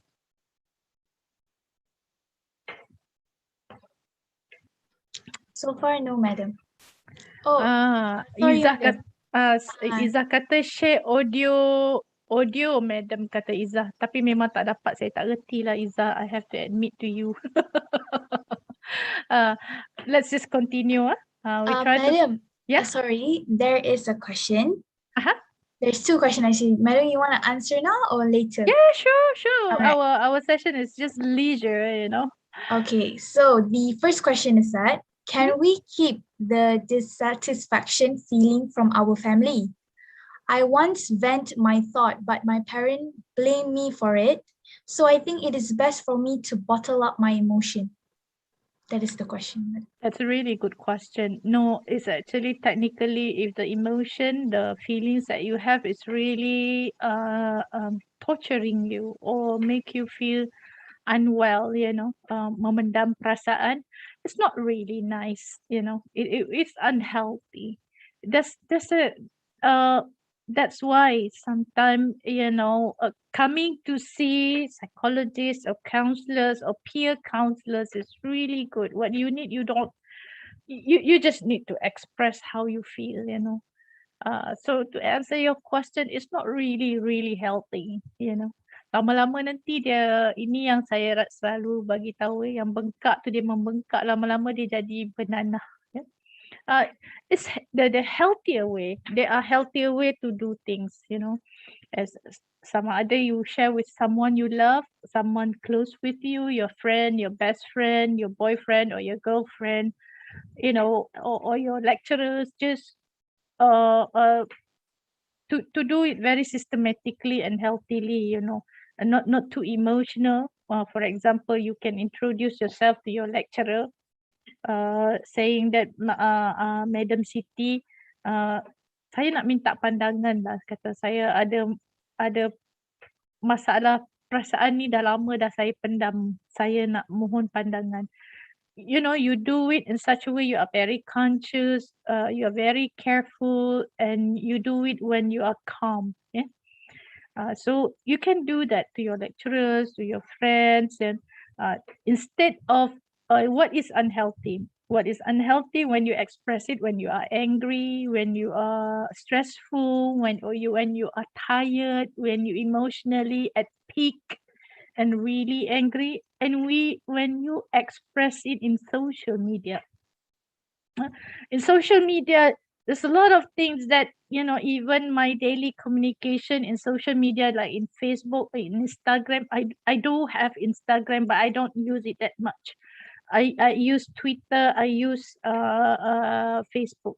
You can see that how a lot of people can misunderstand you, you know. So do careful use the social media. My strong advice, use professional help, use someone you can trust or you respect and you love, you know. Inshallah, and do it while you are not angry, while you're not stressful, when you are when you cannot control yourself. Do it when you are calm, when you are aware, when you are conscious about it. Yeah. And any other question? The second question, Darani?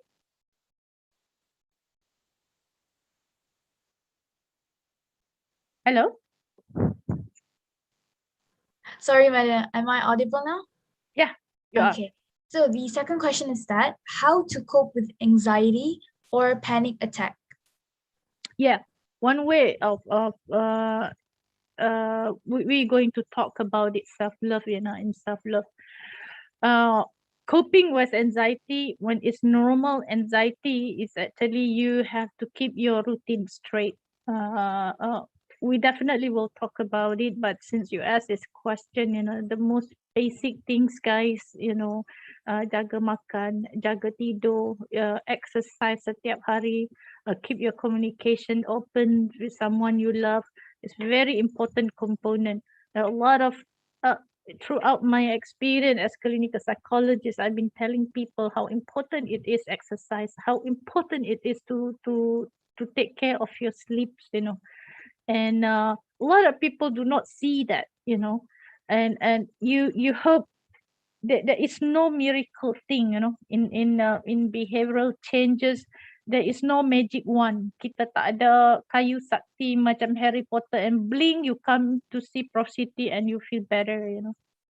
So just to take care of normal daily life, normal daily anxiety, you know, taking care of yourself alone, yeah. Bangun pagi gosok gigi, bangun pagi solat, bangun pagi mandi.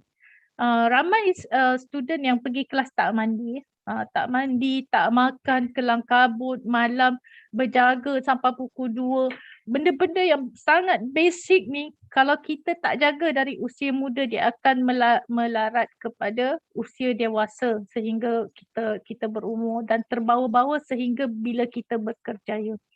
Bila kita berkerjaya, kita tak jaga asas kesihatan ni, kesihatan fizikal, ingat ya. Kesihatan fizikal dan kesihatan mental tidak boleh dipisahkan. Tidak boleh dipisahkan. Saya nak ulang lagi, kesihatan mental dan kesihatan fizikal dia tidak boleh dipisahkan. Dia ada hubung kait yang sangat rapat. Jaga tidur. Jangan melayan social media ataupun Netflix, you know. Jangan. Orang yang sihat adalah orang yang boleh mengawal tingkah laku dia. Salah satu kawalan tingkah laku dia adalah menjaga pemakanan, menjaga tidur, buat exercise. Benda ni guys very routine. Let me tell you, it's so routine. Kena buat. Sesekali tenggelam tak apa, tapi jangan sampai tak pernah exercise langsung. Tak pernah tidur sentiasa pukul 2 pagi, 2 pagi, 3 pagi. That's why I strongly advise you guys, siapa-siapa yang buat assignment ya, contohnya assignment, jangan berbincang untuk buat group assignment pukul 2 pagi. Yang ini pun saya selalu dengar sangat. Pukul 2 pagi, pukul 3 pagi, pukul 4 pagi, pukul 1 pagi, pukul 12 lah. Guys, kita buat group assignment discussion pukul 12 pagi, 12 pagi. You know, it's unhealthy. Remember what I said. You know, if you can take care of your physical health, you have solved half of your problem related to your mental health. Yeah. Of course, kalau terlampau worry sangat sampai tak boleh tidur malam, your anxiety is too much, come and see a doctor. You don't need to go to Tanjung Rambutan Hospital, Sentosa Hospital, Permai and all those psychiatric hospital. You just need to see any general practitioner to help you. Yeah.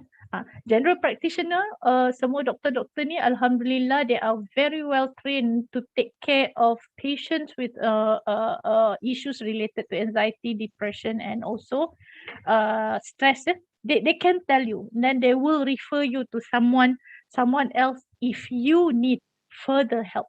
Okay, I hope I answer your question. Okay, so shall we continue, Janani? Madam, sorry, there's one more question. Do you want? Boleh. Okay, so this question is about, all right, so I am not really sure what am I going through. I feel sad and empty all the time, but I have nothing to be sad about. I have a very supportive family. God has provided me with enough to sustain me. My education is good, yet why do I feel this? I constantly overthink to the point where I overthink about myself. Overthinking. I can make myself look so convincingly well, even my family does not see why am I feeling this, that I am feeling this. I don't understand and I don't really know what is the problem with me. What does Madam suggest I do? Yeah, you remember what I said just now, 3.75 CGPA final year student who told me all these things. The script is just the same. You know, one thing about pandemic, it changed the way we live entirely. You know, if not entirely, maybe 3/4 of it. You know, cara kita, kehidupan kita sudah diubah oleh pandemic. Yang ini kena ingat. Oh, I did not discuss so much about the anxiety, the adjustment issues just now. But the biggest portion of pandemic is that the adjustment issues. You know, adjustment is a one type of mental disorder. We call it adjustment disorder, in which a person will experience anxiety, depression, look like symptoms when they come into new environment. You know, the environment that they are not familiar with. Yeah, I have a few cases like that. That's not only experienced by university student, by children, but also experienced by adults. When, for example, I give you the extreme one. You know, I have a case when a young child, a 7 years old girl who came to Bintulu and become mute, totally mute. You know, she doesn't even want to talk because she was so shocked that the way people talk in Sarawak is a bit different. You know, there's another case of engineer who's very successful, was sent to other part of the country, not other part, abroad, you know, a very talented engineer. And then when he came over there, the things are totally different in African country. And he just shocked and he could not adjust, and he feel that things are so different, and he had suicidal ideation. You know, when we brought him back to Malaysia, he become normal, and a lot of people said, ini apa ni, buat ke, menunjuk tak? Itu kita panggil adjustment disorder. Now, adjustment issues are a phenomena when we can see that the way we behave, the way we live on our life changes. You have to adapt with it. You remember, when you want to build resiliency, when you want to care about yourself, you have to be flexible, you have to adapt, and you have to adopt. One way of doing it, for those who ask the question, is that you keep the routine. While you maintaining the routine, you while you are being flexible, you have to maintain the same routine. When you are in Gambang, you know, when you are in Gombak, for example, when you want to go to class, you know, one thing that you have to do is to get up early in the morning and get ready for tudung. Kita orang perempuan ni tudung macam saya jugalah, macam anak-anak saya juga. Kita nak pakai tudung tu lama, you know, belik sana, belik sini. And then setengah jam baru siap, and then kita pergi ambil kerja bas, lepas tu baru sampai ke Dewan Kuliah. Yang berjalan kaki. Now, rutin tu kena buat. It doesn't mean that your class start pukul 8, you bangun 7:30. Kali pertama maybe okay. When you make that unhealthy, when you pair unhealthy routine with certain thing, you know, you make it as habit, it become unhealthy forever. The feeling of like this is unusual. Why am I doing this? Why am I feeling depressed and stressed? Will creep into your mind, into your heart, and into your action. Will transmit as as symptoms, stress and anxiety. And the challenges for teenagers and for young people is that things are hoped to change according. This is developmental psychology. I hope you guys tak terasa hati. Ini kita panggil developmental psychology. Being young, I've gone through as well that moment when you hope that thing change according to what you need.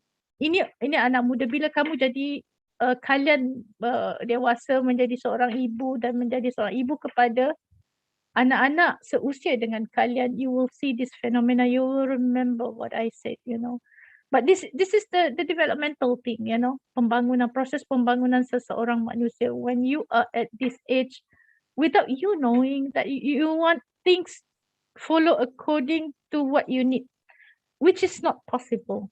There are certain circumstances that you have to adopt, you have to adapt, you have to change, you have to be flexible until you can see that the circumstances as feed into how you feel, So those who have this anxiety and things like that, kalau nak keluar rumah yang dah vaccinated, jaga SOP, kena juga keluar rumah sikit-sikit.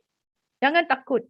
Pakai mask, keluar early in the morning, subuh keluar, pergi kat taman, keliling rumah, keluar and jalan-jalan.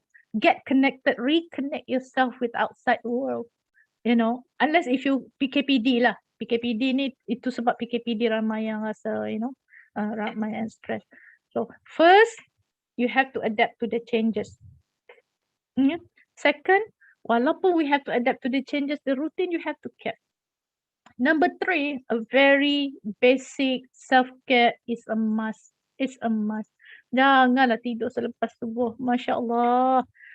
Kejayaan seseorang manusia itu selalunya bergantung kepada usahanya dan self-discipline. One is the most useful self-discipline, ladies and gentlemen, brothers and sisters, anak-anak semua, adalah bangunlah tidur awal. Jangan tidur selepas subuh. Saya bagi nasihat ni dekat anak-anak yang nak ikut lah. Mana yang tak nak ikut, saya tunggu sampai dia matang lah ya. But you have to follow. Bangun, jangan tidur selepas subuh. Kalau mengantuk sangat nanti pukul 12 you nak tidur lah. Ini, if you can fulfill these 3 things, insyaAllah you will reduce your normal stress and normal anxiety, that very vague feeling of why am I feeling this way. Ramai orang yang mengalami benda yang sama. Tapi you buat these 3 things first.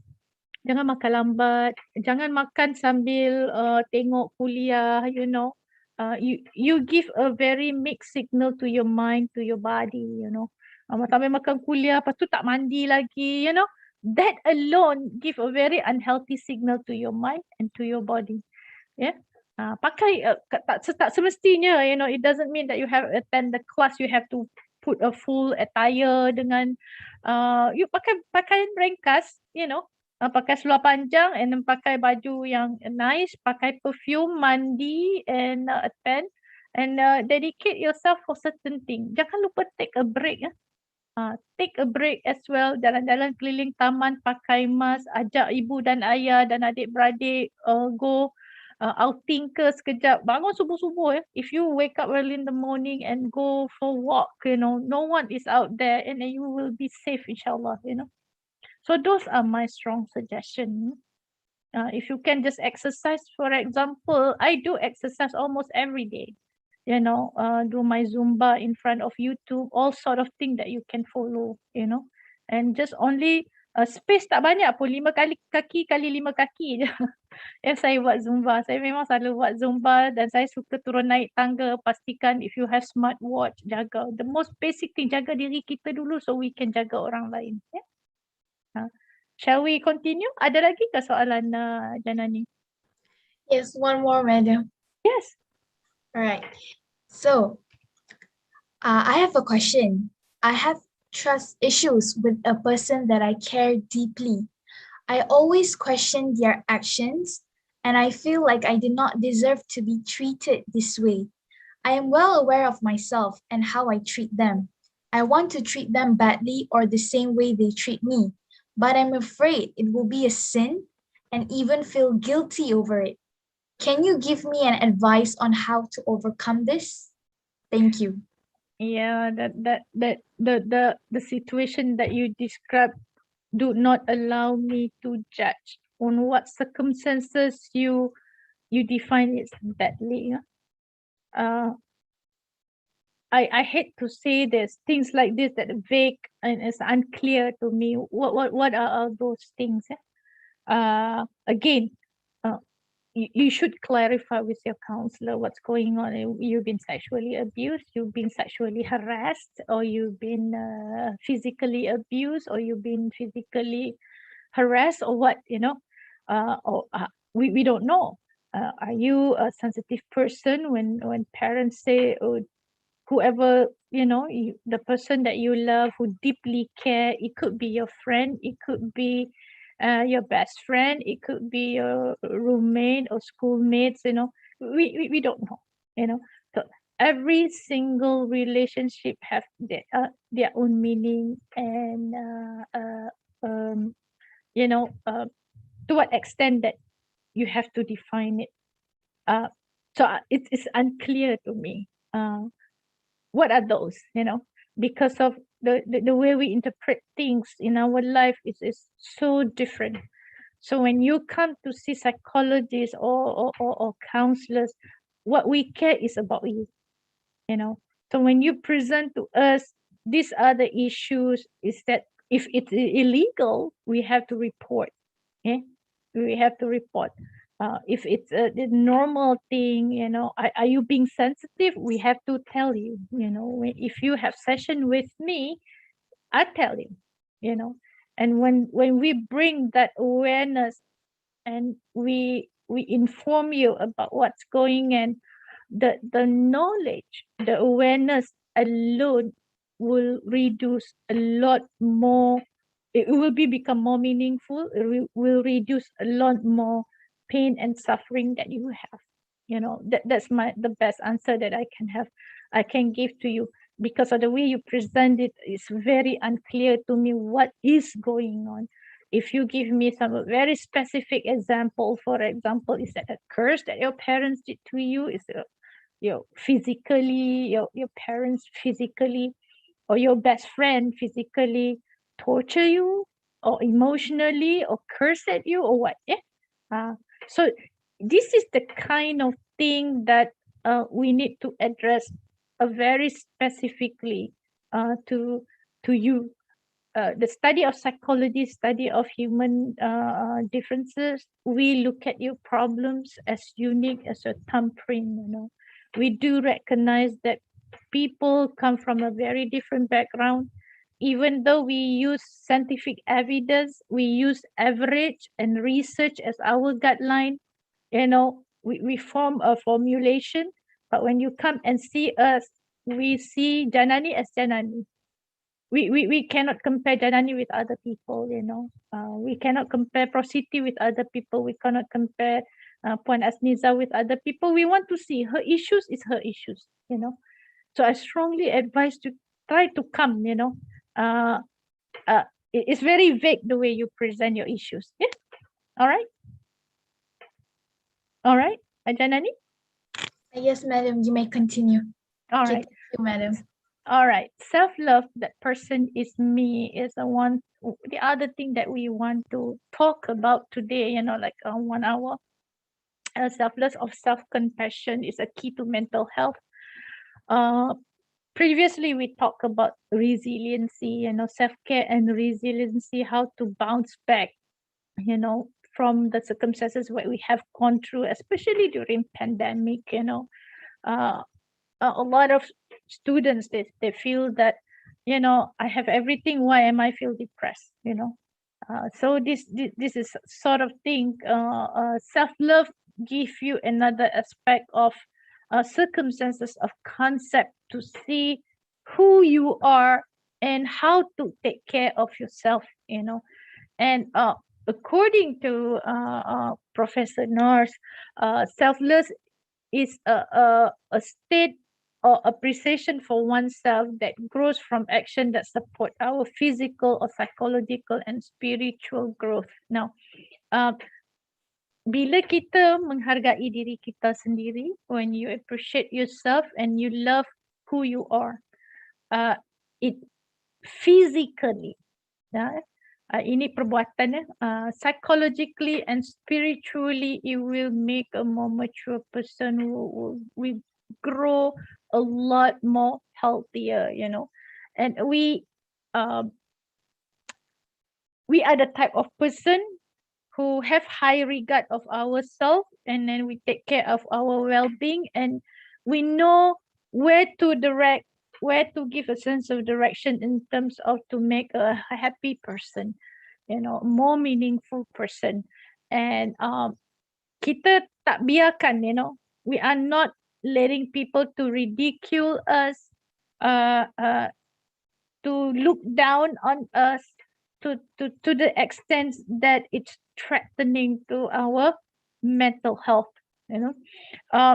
So a lot of people, different people, they do it differently, and how to care or how to love themselves, you know.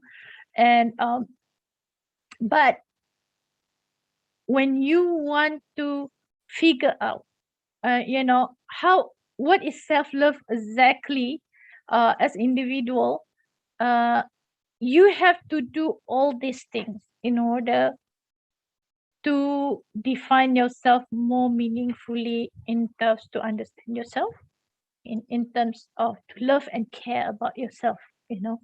And Professor Neff and his team, you know, his area of expertise in mental health, and he did a lot of research in self-compassion and compassion and self-love. And he said that dalam komponen self-compassion dia mesti ada, ataupun self-love ni mesti ada 3 benda. Satu tu, pertama sekali self-kindness. And how treating oneself with understanding and forgiveness, meaning that in certain aspect of our life, when we make mistake, we have to forgive ourselves. That's what we call self-kindness. The second thing he said that recognition of one's place in shared humanity. For example, your acknowledgement that people are not perfect. You know, kita kena menerima ketidaksempurnaan diri kita dan orang lain. Dan orang lain, diri kita dan orang lain, that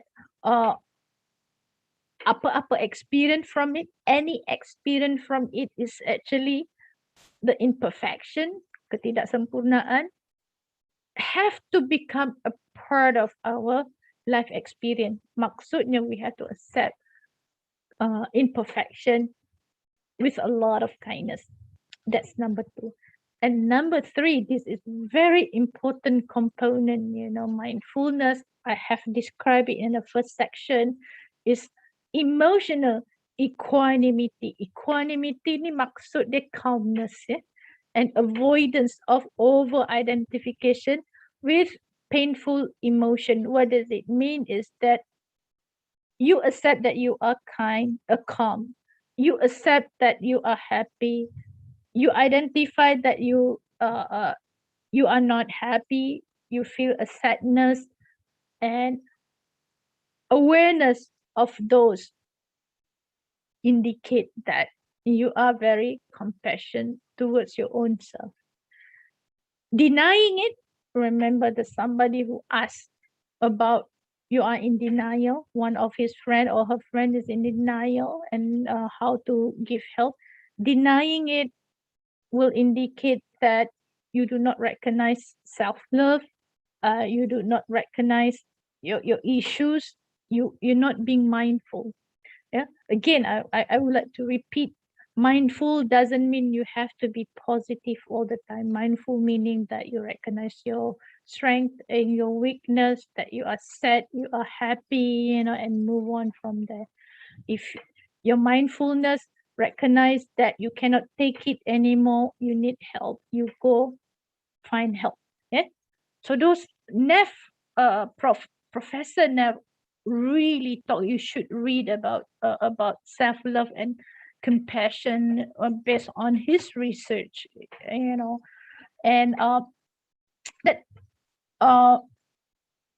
that really give you more meaningful definition about how to care and how to love about yourself. But being a clinical psychologist, and even in Islam, in life you have to be balanced. Kita kena pandai mengimbangkan.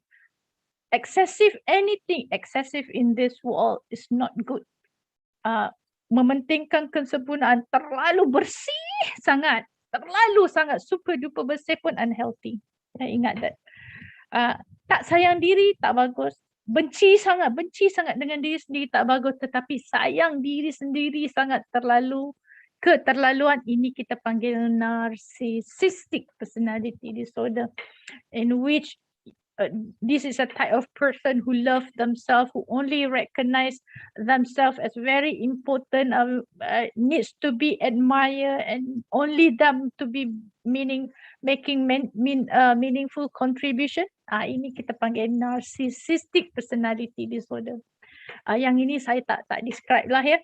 Tapi what does it mean is that the balance, hate self too much is not good. But love self too much, very selfish, too much pun tak sihat. Dalam Islam, dalam kesihatan mental, flexibility, adaptability, terjongkang-jongkit dalam kehidupan macam ni is okay. That's the healthiest one. Kadang-kadang turun naik, kehidupan kita tu, kadang-kadang kita rasa macam lama setnya hari ni tak syok, sometimes I do recognize that what is this feeling, that's really not good feeling. And then I talk to my husband, and then my children, and then my good friends, and then we talk, yalah, the fact is that kadang-kadang setiap hari dekat Sarawak 5,000 kes it intrude it threatening the sense of balancing and calmness in your heart, in your mind. Now for those whose self-love is very, very important in mental health, and the first thing is to understand and to know your understand.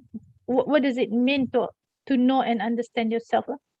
To recognize your strength, to recognize your weakness, to recognize your patience, to recognize your fears, desires and dream. Apa kehendak kita? Apakah impian kita, bukan mimpi ya, impian kita, things that we like, things that we dislike, things that we can tolerate, things that we know our limitation, our hobby and our personality. This is Tao Te Ching said, a script in Buddhism, it's really good when they said that knowing others are intelligence, knowing yourself is true wisdom, mastering others is strength, mastering yourself is true power. If you realize that you had enough, you are truly rich. So bila kita tahu apa keperluan kita, apa kehendak kita, kehidupan kita di dunia ni hanya mencari keredaan Allah Subhanahu Wa Taala. Ini sahaja yang saya nak ya. Kata dalam kehidupan kita, attending classes for the sake of Allah. Masak nasi for the sake of Allah. Yes, of course. And do good things for the sake of Allah. Yeah, that's another thing. A lot of people, they confuse about themselves. First thing first, if you want to care about yourself, if you want to love about yourself, understand who you are. And normally in my medical school, I students, I ask them, what sort of men and women or pasangan yang you guys nak kahwin bila dah dewasa, bila dah habis kerja nanti satu hari. Saya nak ingatkan, hubungan dekat universiti ni kena tak boleh main-main ya.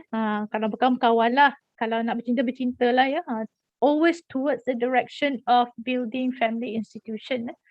So you have to understand, even small thing like what is your favorite color. Some people they do not have favorite color, and what are their hobbies.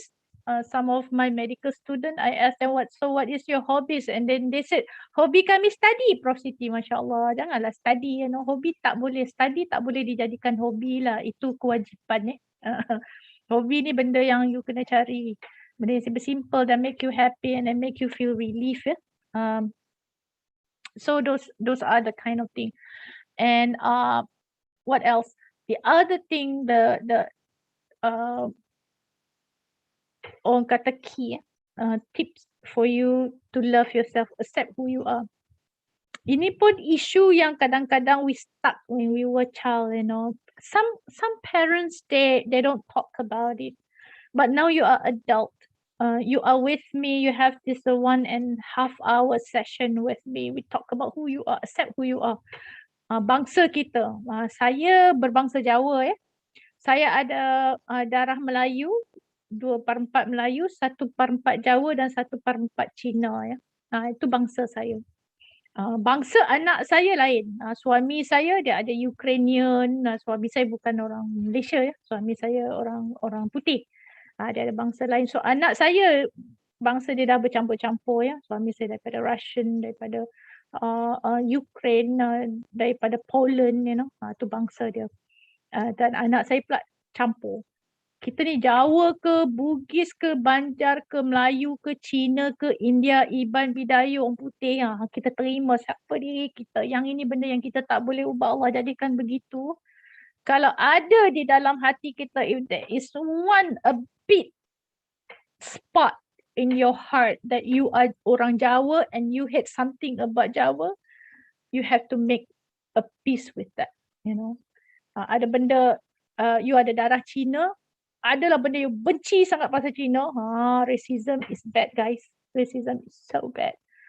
Something that you don't like about it, it will affect your mental health, you know.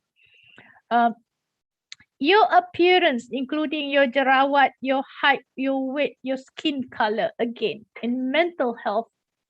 If you wish that you have a blue eyes, Masya Allah, kita tak boleh lah orang Melayu ya. Orang Melayu, Cina, India, Kadazan, Iban ni dia jarang lah ada blue eyes. This is what we call those who take psychology in Sigmund Freud. We're going to talk about desire, you know. Desire ni dia tak boleh, you tak boleh nak kawal. Macam-macam desire yang you ada, you know. You cannot control it.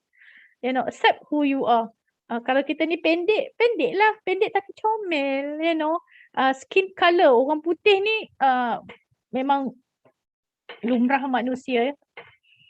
Masa saya dulu bekerja, buat research dalam kalangan orang asli, dia beranggap they have a perception that those who Chinese look is beautiful. Macam saya ni lah, dia kata orang Cina ni cantik kan. Kak Siti dia panggil saya Kak Siti. Saya kata cantik, you know, macam kakak. Oh, thank you. Memang lumrah manusia dalam dunia ni, apa yang dia tak ada itulah dianggap more desirable. You know? Orang putih pula, kulitnya putih melepuh, dia sibuk pergi jemur kulit dia dekat luar sana supaya dia jadi perang. Adik ipar saya kalau datang ke Malaysia, dia suka jemur. Dia pergi ambil tikar, dia duduk belakang rumah, dia jemur. Dalam hati saya, Masya Allah, panasnya kau dek. Kau nak jemur, nak buat lagu. Mana dia suka? Ketinggian kita, jerawat kita. Jerawat is common problems among teenagers. I always tell my children, calm down, jaga kesihatan, guys. National Institute of Mental Health put food intake as number 1 treatment, number 1 intervention for teenagers. Psychologically healthy things that needs to be done. Saya tak pernah pun terfikir bahawa pemakanan tu, zaman dulu lah ya, masa saya tak belajar psikologi, pemakanan itu merupakan satu komponen yang penting dalam kehidupan manusia. But United States National Mental Health Institute put that as number 1, especially for the teenagers. Eat the right food. You're gonna have you're gonna have a healthy physical and mental. Family background. Background. Again, I have mentioned it in the care, you know, self-care. Parents are divorced, single mom, separated in a crisis. I grew up with a family as single mom. I'm so proud of my arwah mak late mother. She worked so hard and and her desire, her enthusiasm is a part of my things that I learned from them, from him, from her, So kalau kata kita ada kawan-kawan tanya, kebetulan family kita single mom and divorce, kata mak bapak aku cerai. Oh ya ke, sebab apa mak bapak bercerai? I have no idea and I've never asked them. Inshallah one day I will ask them, those, when you accept those very important component and facts about your life, it will help you to be aware who you are. Family income, parents profession. Ini. Saya kalau siapa yang datang berjumpa dengan saya untuk sesi counselling or psychotherapy, I always take background ni. Background mesti ada. Ini professional practice. 70% of university students could not describe their job, their parents' job, That is another confusion in your life. That's another fact that you cannot tell about yourself, Kadang-kadang saya tanya, mak ayah kerja apa? Mak ayah kerja kaki tangan kerajaan. Saya tahu kerja kaki tangan kerajaan, tapi kerja apa? They could not tell. Tak pastilah saya prof, mak saya kerja apa, mak saya pegawai apa-apa. Dia sebut. You are adults now.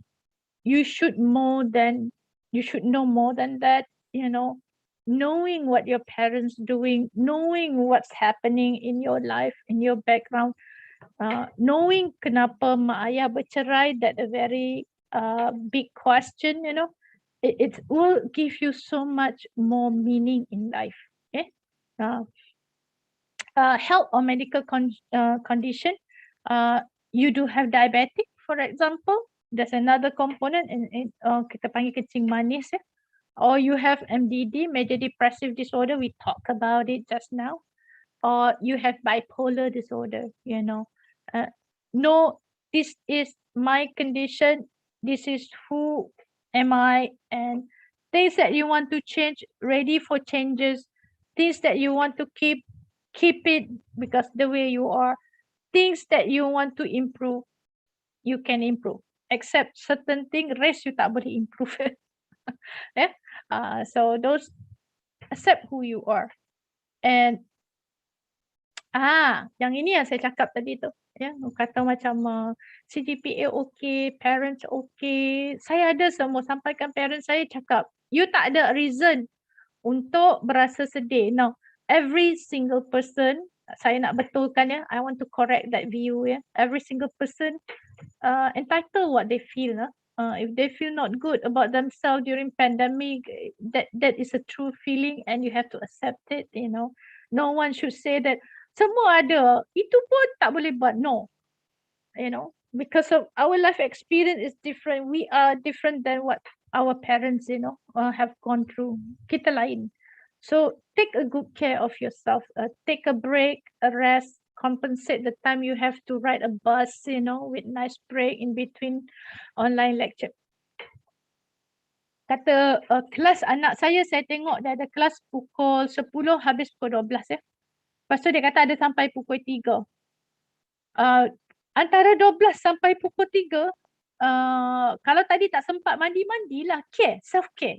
Kalau tadi tak sempat makanlah dulu, letak handphone dekat bawah, lepas tu dekat atas meja, prepare food, help yourself to get refresh, Kalau rasa mengantuk malam tadi, you have a group assignment, for example, with your friends, between 12 lepas solat Zohor tu, 1 to 2 tu ataupun 1 to 3 o'clock, you ada waktu yang panjang, you nak tidur lah. Jangan layan game ke, layan drama ke apa ke, dedicate that time for yourself, do basic self-care, mandi pagi guys, sleep, jaga tidur yang baik adalah antara pukul 10 ataupun pukul 11 sampai pukul 4 pagi.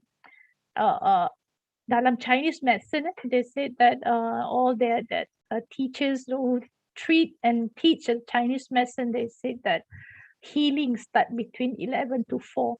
Even dalam Islam pun, kita digalakkan untuk tidur dan 3/4 malam tu bangun untuk tahajud.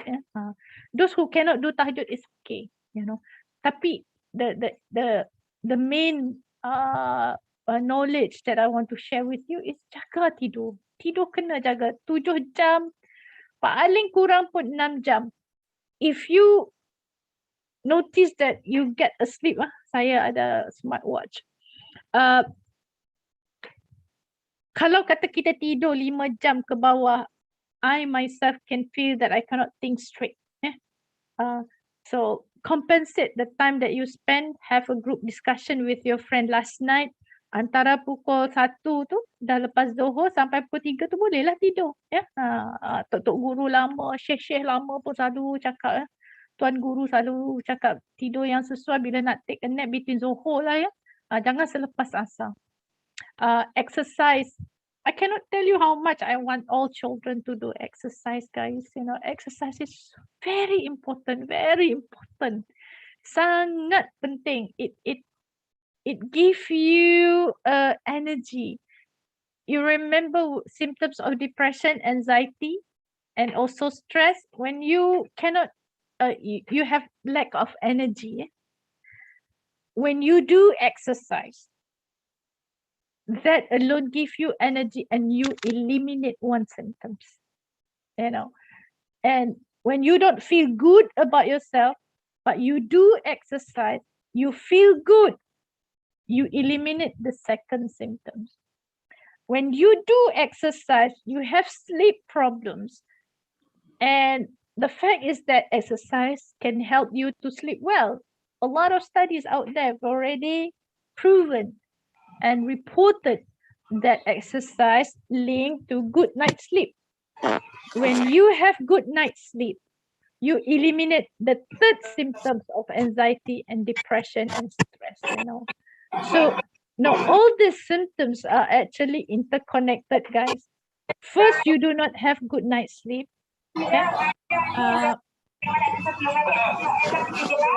Ada orang terbuka apa tu?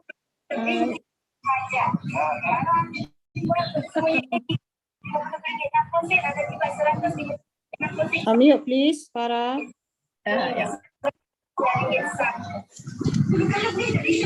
Apa saya tolong mute kan? Saya dah tolong mute. Symptoms, depression, anxiety, and stress is start with one symptoms, guys. The first symptom saya bagi contoh saja ya. You could not sleep at night. For certain thing you cannot sleep. You enjoy lah semalam dengan ibu ayah tengok Netflix ya. Dia start satu saja. You discover that hari ni your sleep is only 4 hours ya. It lead to lack of energy. Now you have two symptoms. When you have lack of energy, you cannot think clearly. It lead to the third symptom. When you cannot think clearly, you cannot focus and do your performance ya. Buat assignment dah tak boleh dah. You have 4 symptoms. When you cannot do your assignment, you cannot concentrate, and you feel bad about yourself, you have 5 symptoms. And when you feel bad about yourself, you feel guilty. No one to be blamed, betul tak? Tak ada orang to be blamed. Now you feel guilty. Now you have 6 symptoms. When you cannot sleep, you lack of energy, you cannot concentrate, you cannot finish your assignment. You cannot you feel guilty. You have 5 symptoms. It lead to feeling of sadness, depression, and it continue. It's rolling. It get thicker, So that's why if you can do exercise every day, tak kira ya, kurus kering ke, gemuk, sederhana, tinggi ke rendah, every one of us need exercise. Jangan kata, oh saya ni dah kurus tak payah exercise. No, kalau you kurus, you do exercise, you can gain weight healthily. Rest. 3 things that can make you a better person. First, challenges. The obstacle that you have to overcome. Okay, guys. Yes, this semester you take like 9 credit hours. 9 credit hours of challenges. The stress is that I have to do my assignment, I have exams, I have group presentation, and finally rest.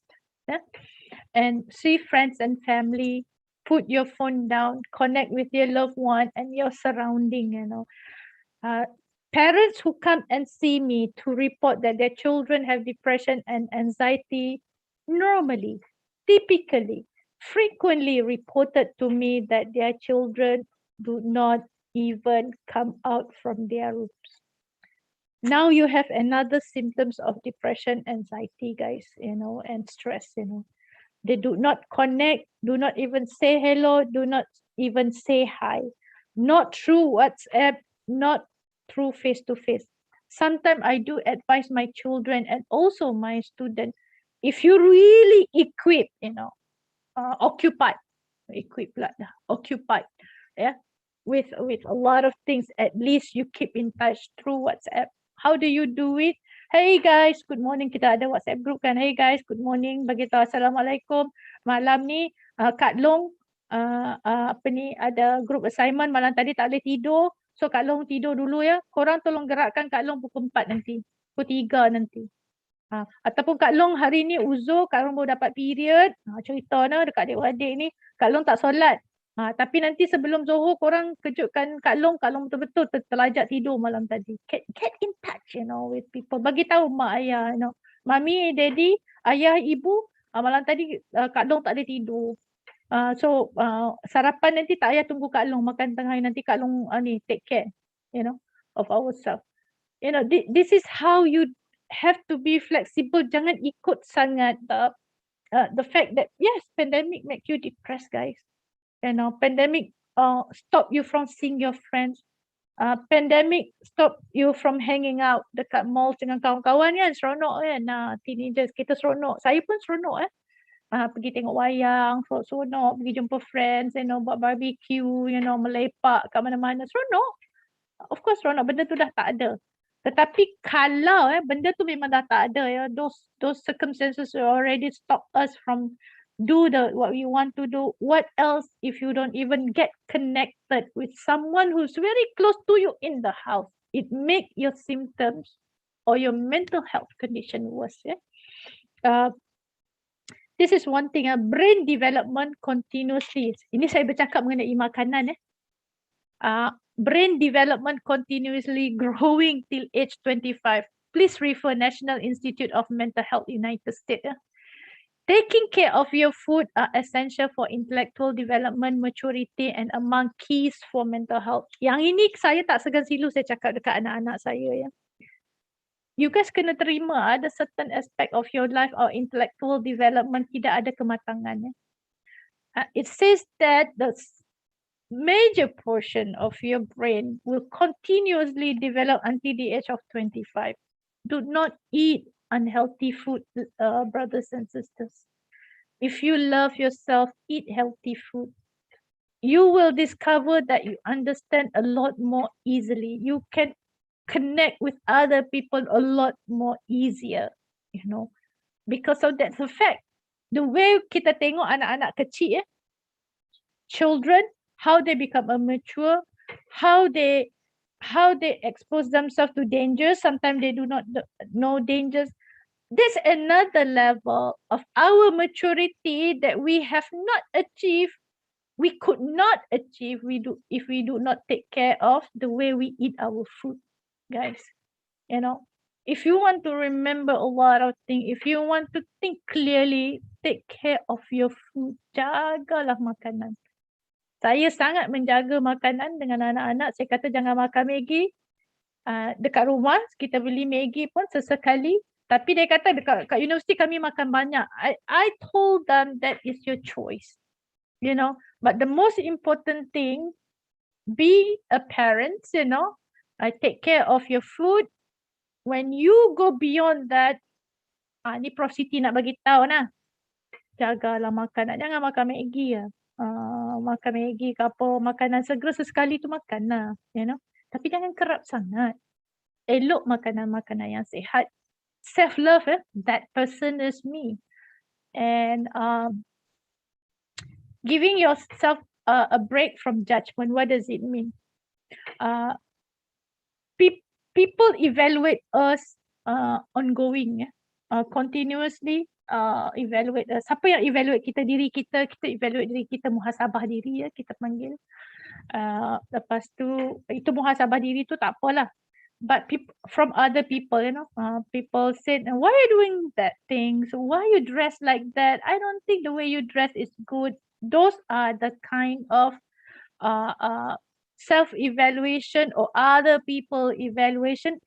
When people say that it impact the way you evaluate yourself, that's the kind of evaluation that you have to give a break to yourself. Sometimes ongoing bad evaluation, kita macam self-defeating, we've been evaluated ourselves really badly. It can make you have poor self-esteem and you do not trust your ability. Those who have poor self-esteem normally are connected with those who have poor self-evaluation. Stop comparing yourself to others. Focus on self journey. That's another thing, Kalau kita nak compare diri kita dengan semua orang, it drive you crazy. Nowadays, we have about 6.5 billion people in this world. In Malaysia, we have like 34 million, 34 juta penduduk. And then you read in the social media, you read in the internet what other people do, And I talked to my daughter yesterday, and then she said, I want to be like this. Yes, you can be like that. I want to be like artist, young drawing artist. I said that's good. You can be whatever you want to be, but stop comparing yourself with others. While you're growing, if you want to compare, you can compare, but take it something that useful for you. In comparison, something that really not useful for you. Okay? And number 5, you are now in the university. I used to be in a director or dean for student development center. Personal growth is very important, brothers and sisters. There are certain things that you want to do when you were a child, but you cannot do. But now you are adult. 18 years old, you are officially adult. You could do that things that other people that you cannot do when you were young. Contohnya traveling. You should treat yourself a university student who have becoming more independent. Public speaking. You do self-defense. So UAE ni banyak. I still remember. There's a lot of things. When Asniza and we used to get involved with a lot of student activities. Travel, inshallah, soon enough, we'll be able to travel.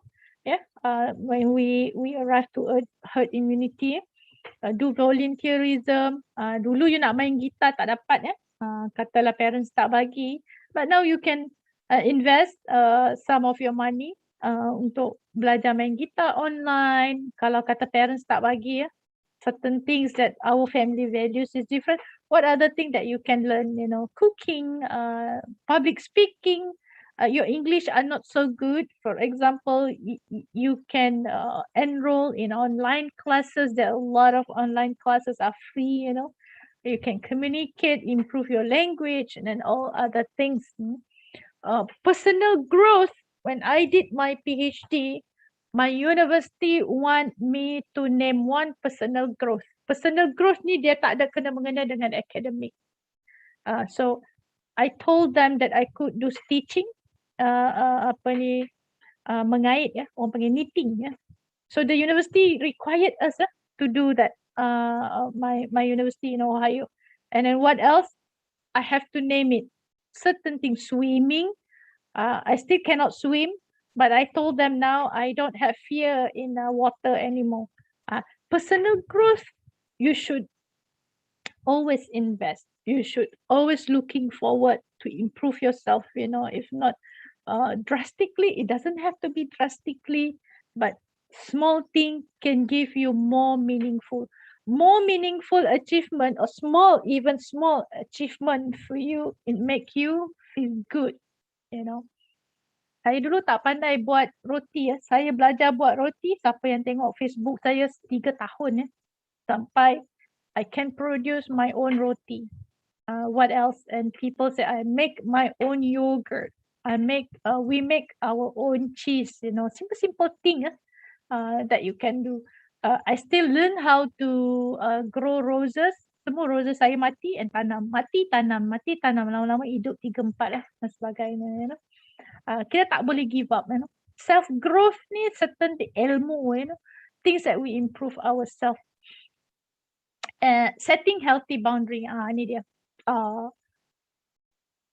When we young, you guys are still young. You will meet a lot of people around you.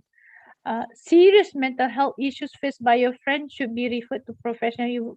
Kadang-kadang kita jumpa kawan-kawan kita bila masuk je universiti, tiba-tiba kawan kita confide with you, saying that she was sexually abused by the father. I give you example. You cannot handle it. If you cannot handle this kind of case, you tell your friends, you just dengar saja and kata jom kita pergi counselor. Because there are certain things that there are boundary that you can't, you know, you can't just simply handle, you know, this kind of thing.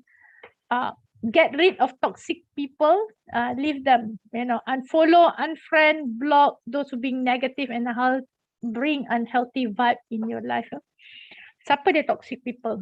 Orang yang suka membuli, orang yang suka menipu, orang yang suka berdrama, you know, emotionally very dramatic, play with victims. So why you guys treat me like this? You know, there are people like that. Never let things go. Keep on, you know, sebut balik. Hari tu kau buat aku macam ni. Dia ungkit. Orang yang suka mengungkit. Dalam relationship, jangan mengungkit. If there are people circling you around who like to mengungkit, kita panggil lah, bahasa yang saya rasa senang, leave them. Saya unfriend orang yang toxic dalam Facebook. Saya tak ada segan silu. If you see my friends ada 5,000 orang, mana yang bukan satu, to me is waste of time. There are people, a lot of people, 6-7 billion people out there who wants to be your friend, and it's not the way you want to think, the direction. Politik, tak kira lah. Politik, values. I unfriend people who are racist, you know, who say that Bangla, who call people like Bangla, Indon. I unfriend them. I don't like racism, you know. People who cannot move forward, people who give you fake compliment, people who are very self-centered, it's all about them, you know, they never care about you or see the things in balancing out in terms of relationship. Criticize you all the time, left and right, back and front, you know, semua salah, semua tak betul, you are not good enough. Jealous of you all the time. And don't worry what other people said, abandon them, leave them, move on in your life, you know. Only then you can love yourself, you know, healthily. Yang ini saya nak bagi tahulah sikit, you know, brothers and sisters, don't invest too much in love life before marriage. Jika ada duit RM1, jangan bagi semua dekat teman wanita atau teman lelaki. Simpan 70 sen untuk diri sendiri, untuk tambang pulang ke pangkal jalan. Kita jaga maruah diri, jaga keluarga, you know. Boleh bercinta, nak bercinta, bercintalah. Tapi jaga maruah diri. Jangan bagi sepenuh hati. Tahan-tahan sedikit perasaan. Orang muda bila bercinta dia all out. A lot of people like that. But tarik nafas. Tarik nafas, tahan. Jangan bagi semua dekat boyfriend ataupun girlfriend. Nanti susah sebab life never certain.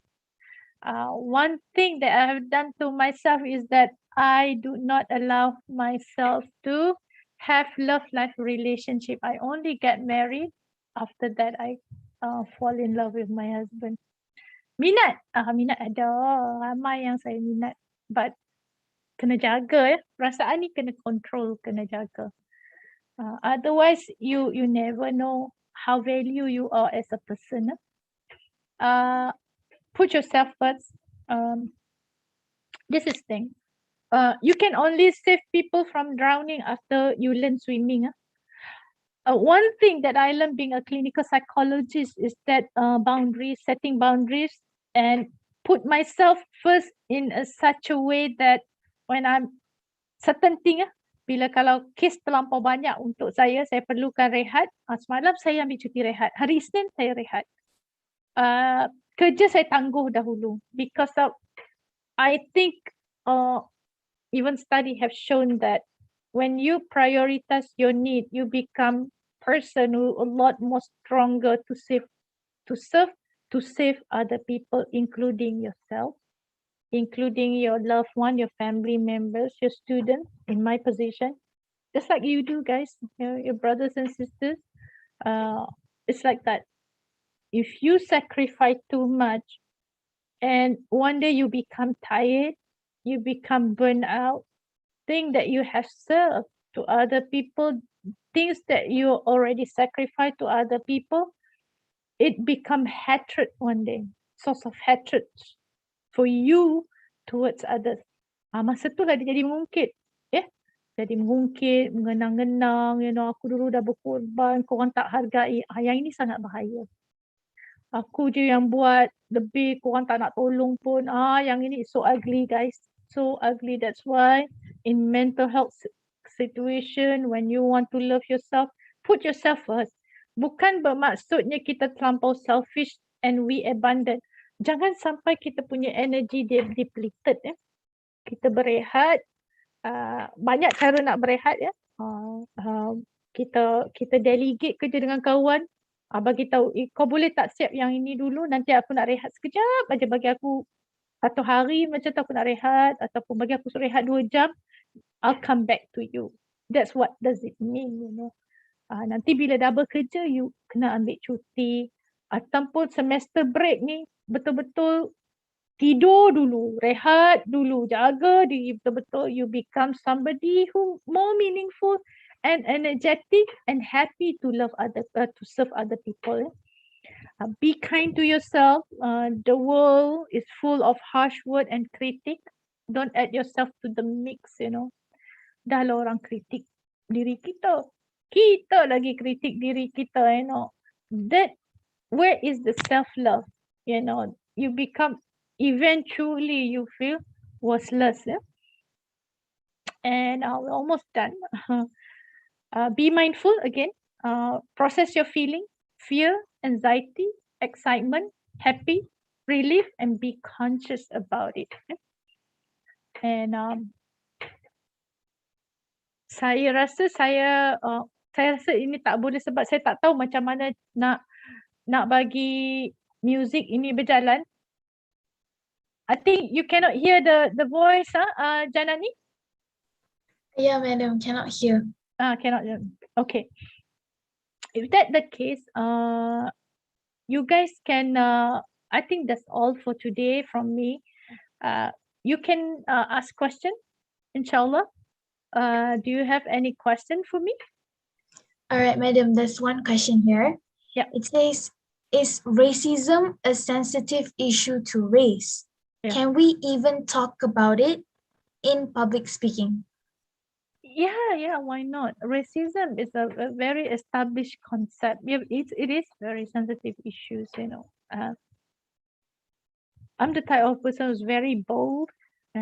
I speak my mind, but at the same time you have to be cautious lah ya. Orang muda ni, anak-anak muda, dan juga bukannya orang muda saja, people who are frank, the type of person like me, I just speak my mind. But menjaga hati orang lain, aware. I'm happy that you are aware that these very sensitive issues. If you want to speak about it and to make it as a public speaking, find something that promote harmony. Promote harmony. Try to avoid something that controversial, something that contohnya orang Cina ni dia ada benda-benda yang macam ni, dia bukannya suka sangat orang Melayu. That is not nice thing to do. Ataupun kita kata orang Melayu ni pemalas, That is not nice thing to do because in this world, dalam setiap bangsa ada orang yang malas, ada orang yang rajin, That's the truth about human being, when you label tu. That's so what I think one thing that is really good to talk about racism is how to reduce racism. How you promote love, you promote certain bangsa. Certain bangsa setiap bangsa dia ada kelebihan dia. Setiap bangsa dia memang ada kelebihan when you travel abroad. Go to United States, I go to United States. Orang Melayu sangat-sangat bencikan Yahudi. My supervisor is Yahudi. My lecturer was a supervisor as clinical psychologist. He was a Jewish. A lot of Jewish dekat American. But these are the two people who helped me when I was doing my PhD.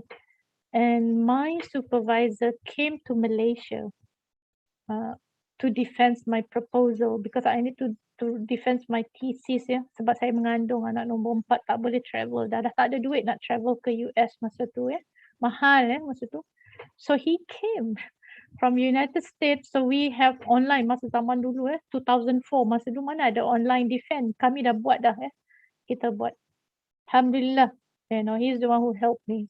Sama juga. We've met Muslim Jewish in California, jutawan di sana, who sacrificed his harta, to Islam dia bukan Muslim racism, if you see human is actually sama, kita tengok, kita terima setiap bangsa tu. Saya duduk di Sarawak pun Masya Allah, setiap bangsa ni they are very unique contohnya kalau orang Dun Bawang they're very kind. They're very kind the way they celebrate tetamu, Masya Allah. They really love tetamu. They celebrate, very celebrative about it. Sama, I found it. Back to your question, dah melalut dah saya ni. Back to your question, boleh you nak buat public speaking about racism, but the team has to promote what is a good thing about being different race.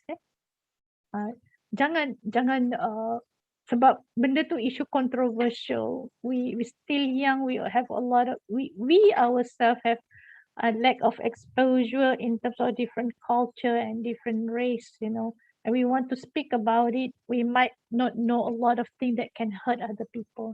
To me, if you want to talk about racism ataupun promoting, tukar sikit bukan racism atau promoting a good respect each other, boleh, it can. If you really want to talk about how bad is racism pun okay, can. To me, I like it, should be encouraged, Is there any other thing, other question? Okay, madam, the next question is, what would be the main point I should do to help my friend who shared with me about their mental health? They are scared to tell their parents and is still suffering. How can I help? That's a really good question. I know, actually, I agree with you. There's a lot of children out there who suffer, and parents could not accept the fact that the children suffer from mental illness. Memang ada. To answer your question, is that the way you help it, whatever things that you have learned as a peer counselor or things that you are knowledgeable about it, you help as much as you can. That's number one. And number two, you become a support system in such a way, if your friend is taking medication, I would really want to remind us, some of your friends who are taking medication, sometimes they feel they have side effect. This side effect is really, some people struggling about it. Some of my patients, they do not have side effect. those who have antipsychotic or antidepressant, you know. The side effect memang ada ya. Kadang-kadang you banyak makan, you rasa lelah, mata you sentiasa mengantuk. Ada yang antipsychotic tu dia rasa macam dia tak boleh nak fikir lama sangat, disuruh berehat ya. Give them support, encourage them to take medication according to the schedule. Do not skip medication. That's number one. Number two, tanya dengan kawan-kawan yang ada masalah mental ni, yang ada masalah emotional issues and under care. Bagi tahu mereka bila nanti next appointment. Remind them for the next appointment. Number three, sometimes all of your friends who get the treatment, some of them, you know, majority of them, they know what to do. They just need your help to listen sahaja. Yeah. Dengar saja kadang kita ngangguk. Being empathy doesn't mean that you sympathy. Being empathy meaning that you try to put yourself in your friend's position. If you do not understand, you tell them you don't understand. You get confused because you've never been there, but it must have been difficult, you know.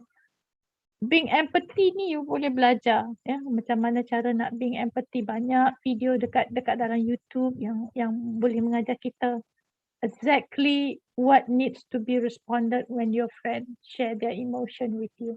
Yeah, that's number three. And number four, memang patients ataupun pelajar kena terima hakikat bahawa ibu bapa belum bersedia ya, bukannya tak mahu ya, belum bersedia untuk menerima keadaan kesihatan mental anak dia. You guys have to accept that. Sampai satu hari nanti, because you are adult, you know, you are adult, you can make your own decision. Boleh pergi jumpa doktor, boleh pergi dapatkan rawatan sendiri. That's the best thing that you can do.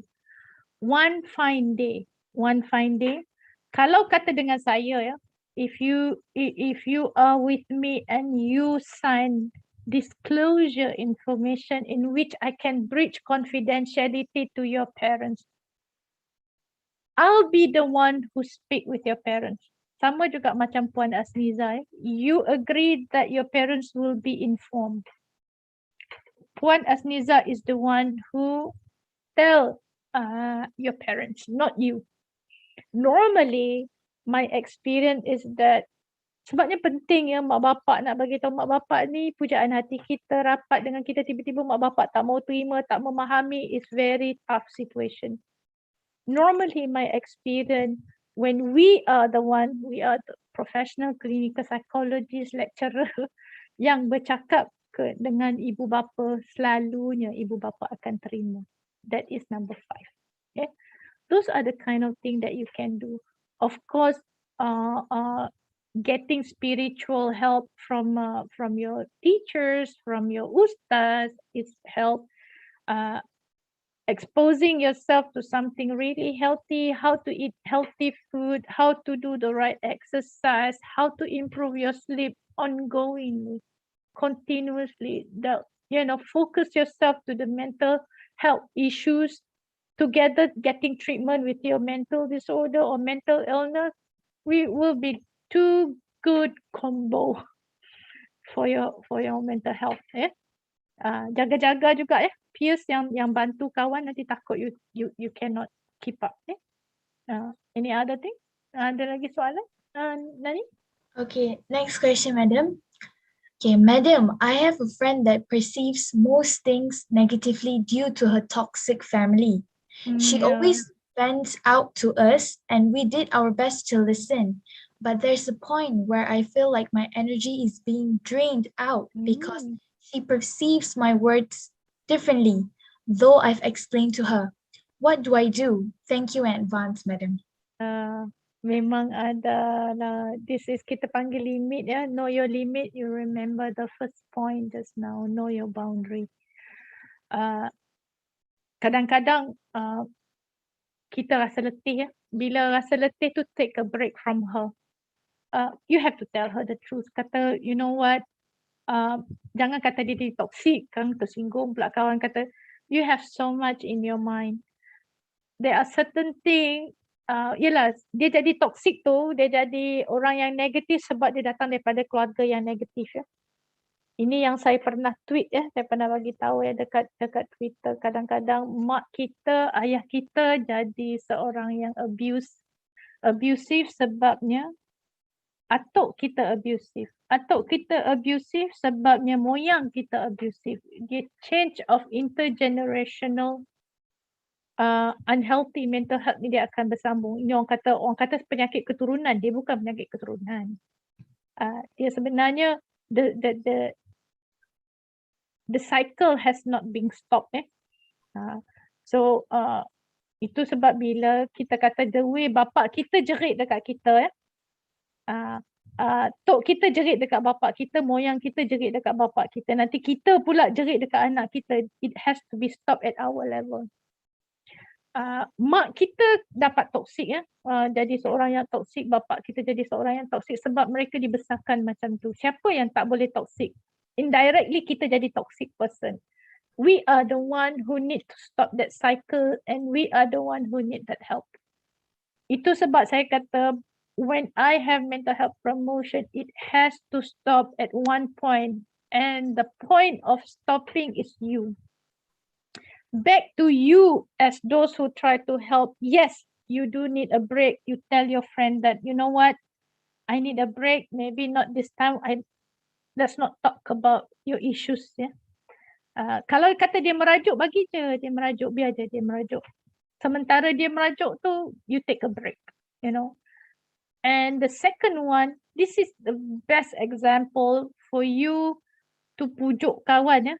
Kata sebenarnya Kamat, aku dah tak larat dah nak dengar cerita kau ni. Terus terang dia, tak apa. Sebabnya aku tak pandai. I'm not the type of person who can help you, to be honest. I don't want to hurt you more.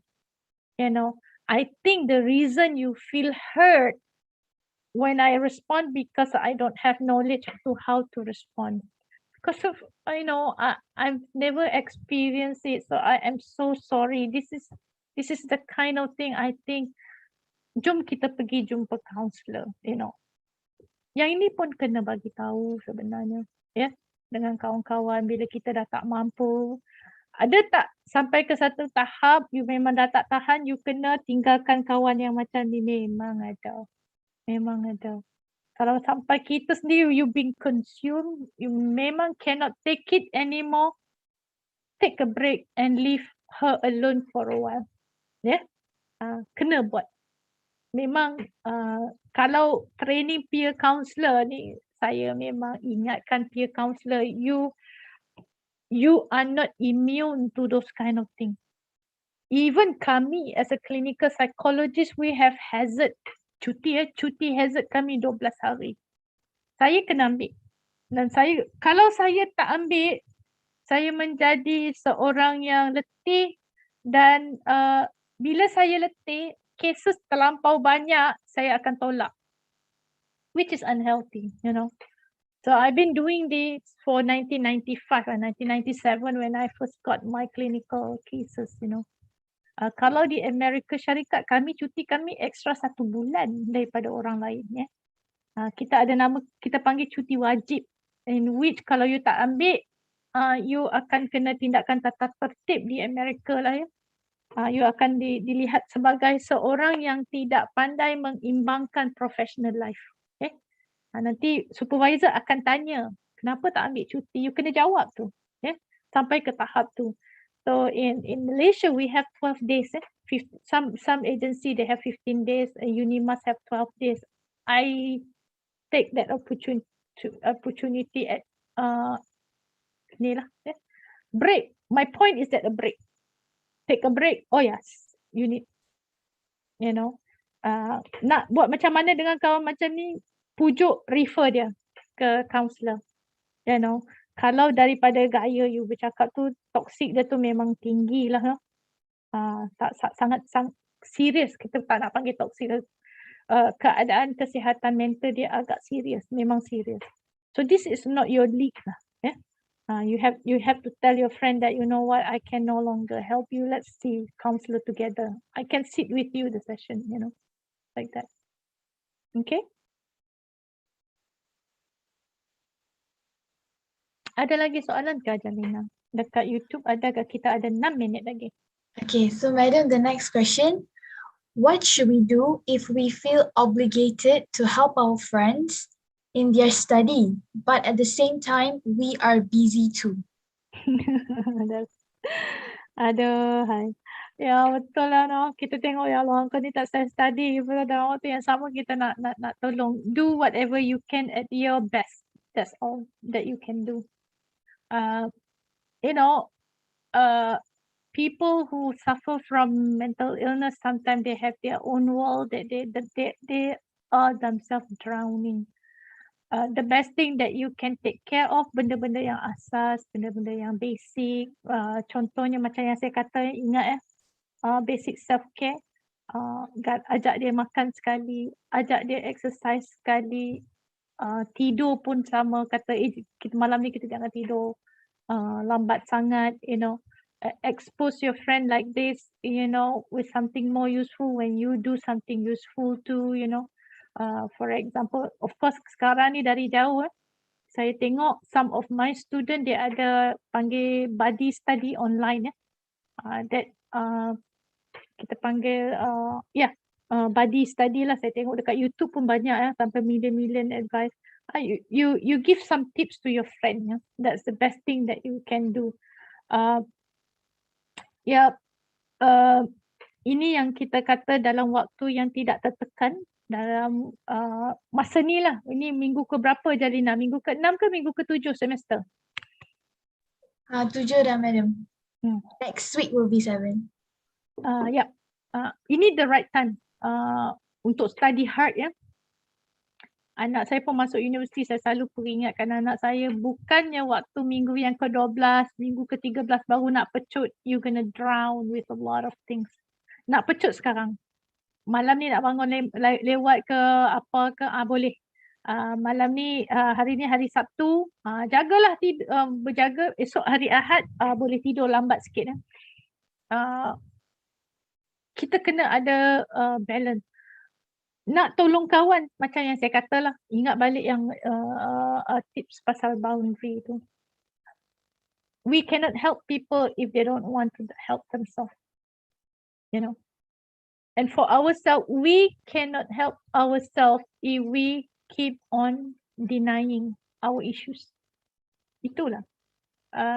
Kalau saya, orang yang nak kurus ni, contohnya lah orang yang gemuk kan, dia nak kuruskan badan. Selagi dia kata aku taklah gemuk sangat, dia takkan berjaya kuruskan badan. That's the truth. Ini kita panggil denial. Kalau kata kita tak okay tapi we keep on saying that we are okay, you never be okay. Yeah. So the last person that we want to lie adalah diri kita sendiri. Jangan tipu dengan diri sendiri. The first person that you want to tell the truth is yourself, you know. The first person that you want to forgive is yourself, so you can forgive others lah. Itu orang kata rutin lah. So back to your friend, what you can do is do your best to help them in terms of studying, and beyond that, God forbid jangan tenggelam dengan dia sekali. Nanti you tak ada tenaga for you to spend more time to help them, you know. Itu sebab kita kata personal issue tu kita kena jaga dulu. So that's my best suggestion lah. Jaga diri kita dulu. Kalau kata dia memang tak mau kita dah bagi nasihat, you try your best and that's it. And that's it lah. Jalina? Ada lagi ke soalan? Ada madam. Okay, the next question is, how can I help my friend who had serious trust issue? I really want to help her, but she didn't even trust me as her friend. She preferred to keep her problem. Sama lah Jalina. You cannot help other people. Siapa yang bertanya. Kalau dia tak percaya dekat kita, that's it. Memang susah. You know. Paling-paling pun kalau kita nak buat di dalam group lah ya. Contohnya kita ada study group ataupun program yang macam ni. Program kesihatan mental, program yang kita buat jangan menyebut sangat pasal kesihatan mental lah ya. kita sebut that's why Puan Azniza sebut self-love, self-care and all those issues, yang kita buat program ni supaya dia tak menjurus kepada masalah kesihatan mental yang serius. Tetapi kita akan selitkan sedikit-sedikit lah. Jemput kawan, share dengan kawan, simple tips ataupun simple resource yang kita boleh jumpa dekat YouTube banyak sangat ya. Simple aja, very small, simple. There are few figures ya dekat dalam YouTube yang saya galakkan, tapi saya dah tak ingat lah certain people, that you can find, is inspire you, you can share with your friend. Ya. Kita ni tak boleh jadi superhero untuk semua orang ya.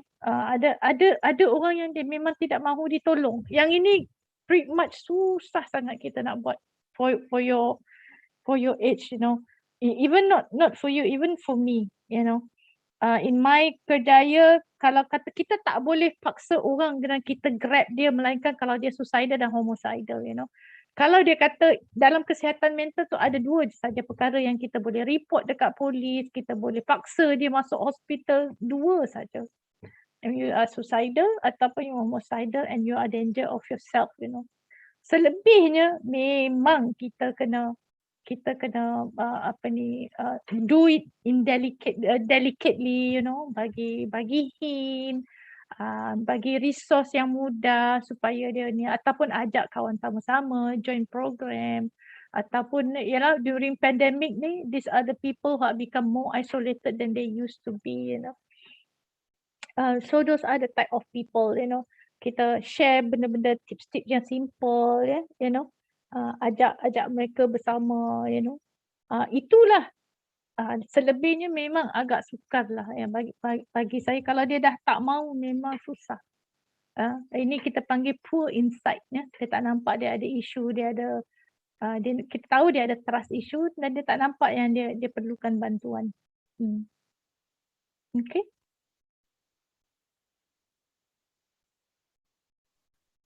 Ada lagi ke Jana? I think, Madam, that will be the last question. Yeah, that's the last question. It's already 12:32. I think that's all for now. Brothers and sisters, I hope you learned something from it, from my session. If you have any question, you can always Google my name and you can see the email, I've been receiving some requests from UIA student also, tak ramai lah, seorang dua je. I've been helping them things related to relationship dan sebagainya. Even from other university as well, when I have some slot, inshallah, I'll spend some time for those who needs help. But otherwise, kawan-kawan kita dan psychology di UIAM, most of them are prominent lecturers, prominent practitioner, and they always have time to help you guys. Puan Azniza and her team is among sama pengalaman dengan saya ya. Inshallah they can help you and at least alleviate sedikit, your suffering, your pain, so you can rebuild your own self, that you can find your own way out to help yourself in the future, Tak semestinya bergantung kepada psychologist dan counselor saja. Sometimes we give tips, we give tools, we give explanation, we give psychological education, knowledge tu saja buat you guys rasa macam lega, buat you guys rasa, oh, I know where to go, what next to be done. The good things are from Allah Subhanahu Wa Taala. Any bad things and kelemahan and weakness is all from me. My apology if I said something that hurt you and that make you feel uneasy. So I apologize for that. Inshallah, I'll see you next round somewhere else. Okay. Okay, thank you so much, Professor Dr. Siti Rauza Ghazali, for the wonderful and inspiring sharing session. So, brothers and sisters, we're come to the end of the program, which I really hope all of us will get benefit from these sharing session just now. All right, just a reminder to all of you again, do fill in the evaluation form that has been provided in the chat box and also YouTube Live that has been pinned in the comment section as your exit ticket. This is important for your star points. So, okay, that is all from me. Thank you again, Professor Dr. Siti Raza Ghazali. And inshallah, sorry if there were any shortcomings caused by me. Inshallah, we'll meet together everyone soon. Assalamualaikum warahmatullahi wabarakatuh. Stay safe and goodbye, everyone. Salam. Bye. Thank you. Bye. Thank you, Prof. InsyaAllah nanti we keep in you, touch, Prof. Zah. Okay. Ya, Thank you, salam Megan. kawan-kawan. Assalamualaikum. Take Okay, care. Waalaikumsalam. Okay, take care.